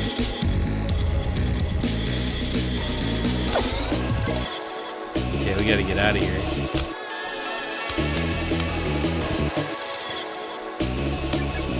Oh shit, okay. Thank you, ABD. I appreciate you, bro. Dude, they're coming out of nowhere, dude. I am so freaking screwed. Okay, here we go. Here we go.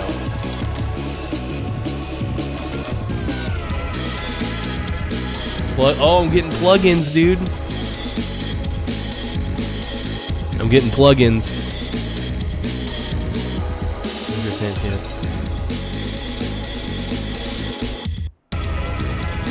Okay. Oh shit, I can't get those. Dude, thank you. Oh my god. This game's so anxious, dude, so anxious.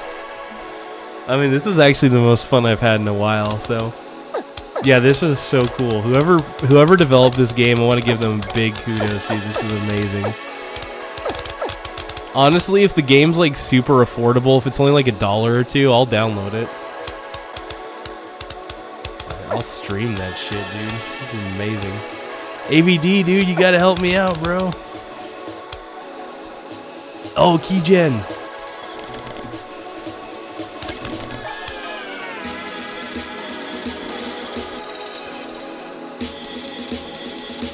Increases chance of dodging damage by 16%. I think I just need I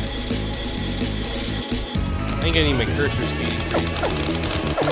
Oh dude, I'm getting surrounded. Oh shit. LimeWire! No! Shit dude, I'm so screwed. I gotta push through. What's my health at? Dude, my health is so screwed right now. Come on, coin collector. Give me something. Give me something. I'm getting coins, dude. Oh shit. Dude, I'm at critical. I'm at 17 out of 100. Oh no, the Keygen. Oh no, I'm out. I'm out. I'm out. Oh. How do you do when you lose? It gives you the blue screen of death. Yes. This is a great game. You know, honestly, this is an impressive game. Like, that was entertaining. Really nostalgic, too, because it reminded me of all, like, the Fatal Exception. As occurred in the systems of Terminator Prevent. Let's see. Code halted. Nope. Oh, this is great, man. What a game, dude. This is funny. Yeah, so anybody, by the way, anybody who's an old fart like I am, if you guys remember Windows XP, I still think that Windows XP was the golden age of computing. I really do. I think it was the golden age of operating systems. Obviously, they've improved upon Windows since then. But, like, deep down, man, I love Windows XP, bro. Windows XP was the thing of legends, you know. Thing of legends. And, yeah, I think more people should be in love with Windows XP. Anybody who doesn't love Windows XP, though, man, I feel bad for you, dude. I feel bad for you, son.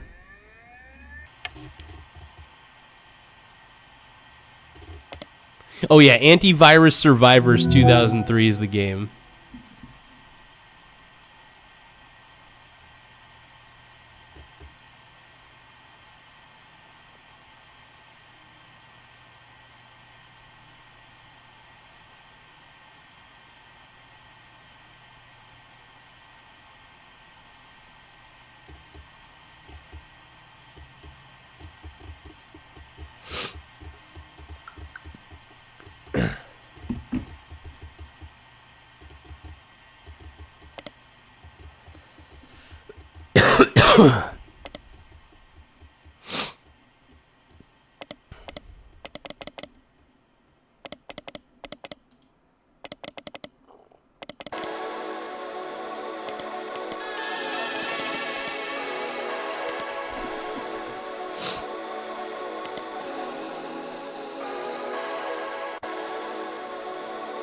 All right, I'm going to play one more round of this game, and then I'm going to probably call it quits for the night.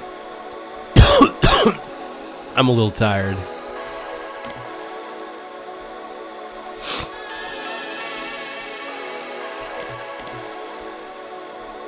Let's make it a little more difficult. Let's go Protocol 4.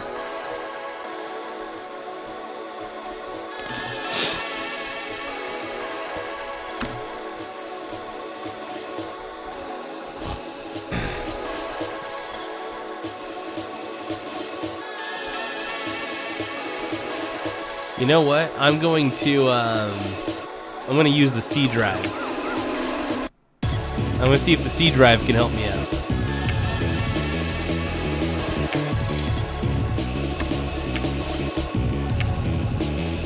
Okay, here we go, bro.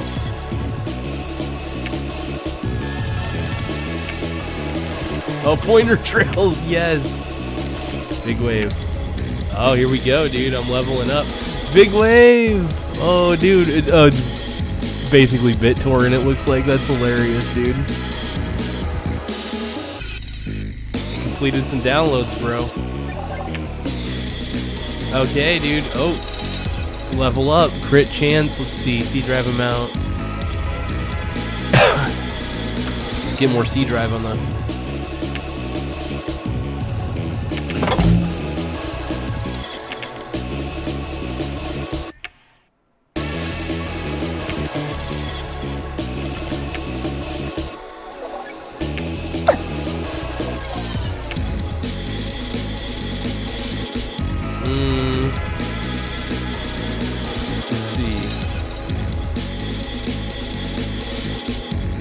Oh, health regenerator, hell yeah. This is legitimately a great game, dude. This is funny. Not only does it remind me of getting viruses on the family computer, that's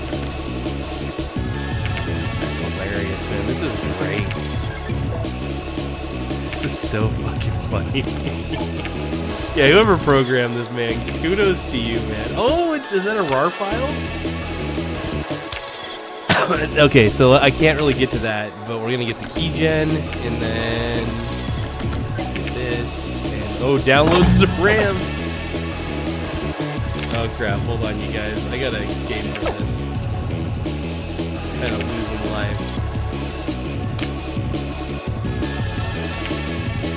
Missing out on objectives here.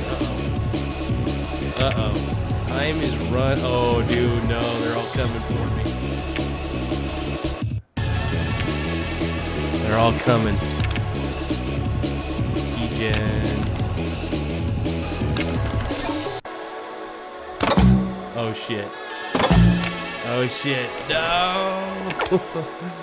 Temp file. Only way out is through. As the old saying goes.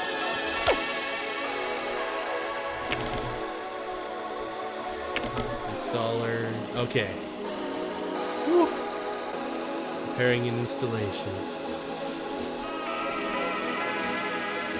Yeah, let's install that shit, dude. Phone collector.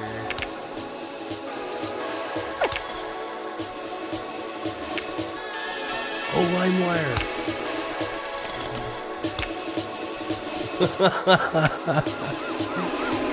Oh, this is so funny, dude. Oh no. Oh no, my health. My coins now.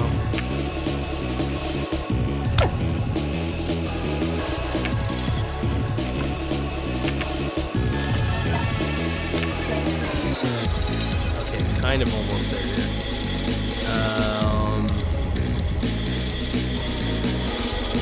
Oh, C drive. Let's see.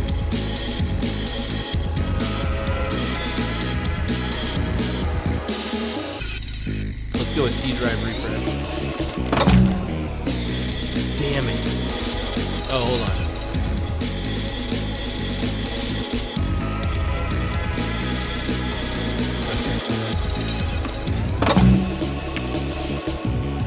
Health is down though, dude. Hey, the C drive's kicking ass though. Dude, oh, I'm too low on health. They just keep spawning. Yikes. Okay, got another installer here. Freaking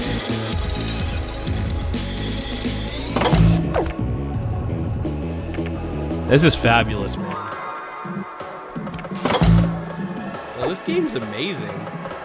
You know, it's funny, this is just the demo for the game, but even the demo is... This is legendary. Oh, dude, I'm so low on health right now. Like, I am not going to be able to survive this, yeah. That was fun, though. That gets me every time, man. Blue screen of death! No! Oh, man, that's so good. Oh, my God. Oh, my God. This is amazing. This game is amazing. I'm just going to blame E.T. I'm going to blame my boy E.T. on this one. Okay, that's enough for that game tonight. It's good shit.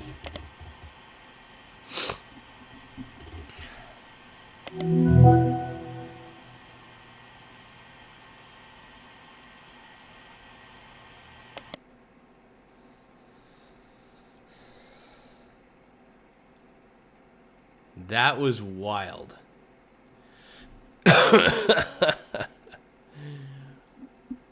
Oh, man. What a game. What a game. Holy fucking shit.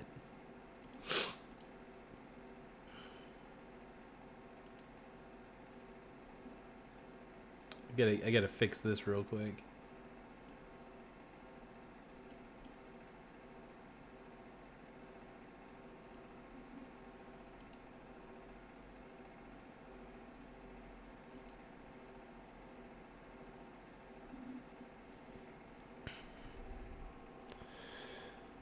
Yeah, that was a great game, man. Holy shit. Unbelievable.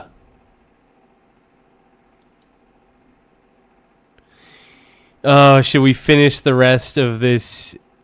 You know, honestly, can I just... I want to say this. I want to say this about Adam Livingston, man.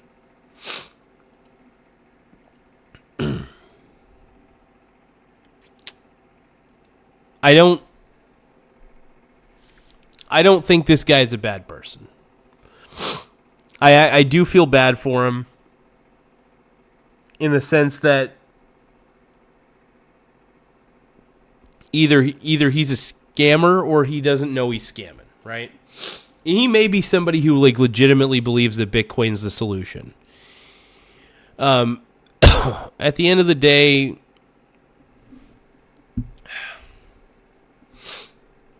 I just, you know, I hope he's just able to feel fulfilled, like real fulfillment. So Adam Livingston, I know I make fun of you, bud, but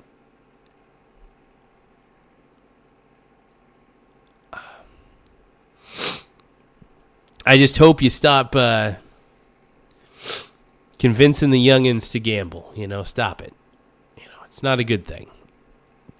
I think we live in such a gambling culture already that I'd like to see less gambling promoted, is really what the goal is. And I just get so defensive over things that, you know.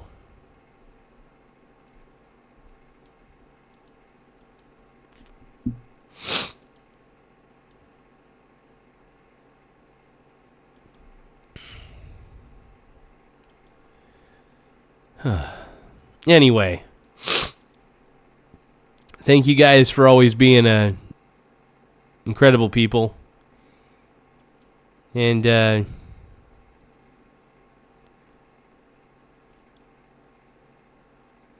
I just hope you all have a good night.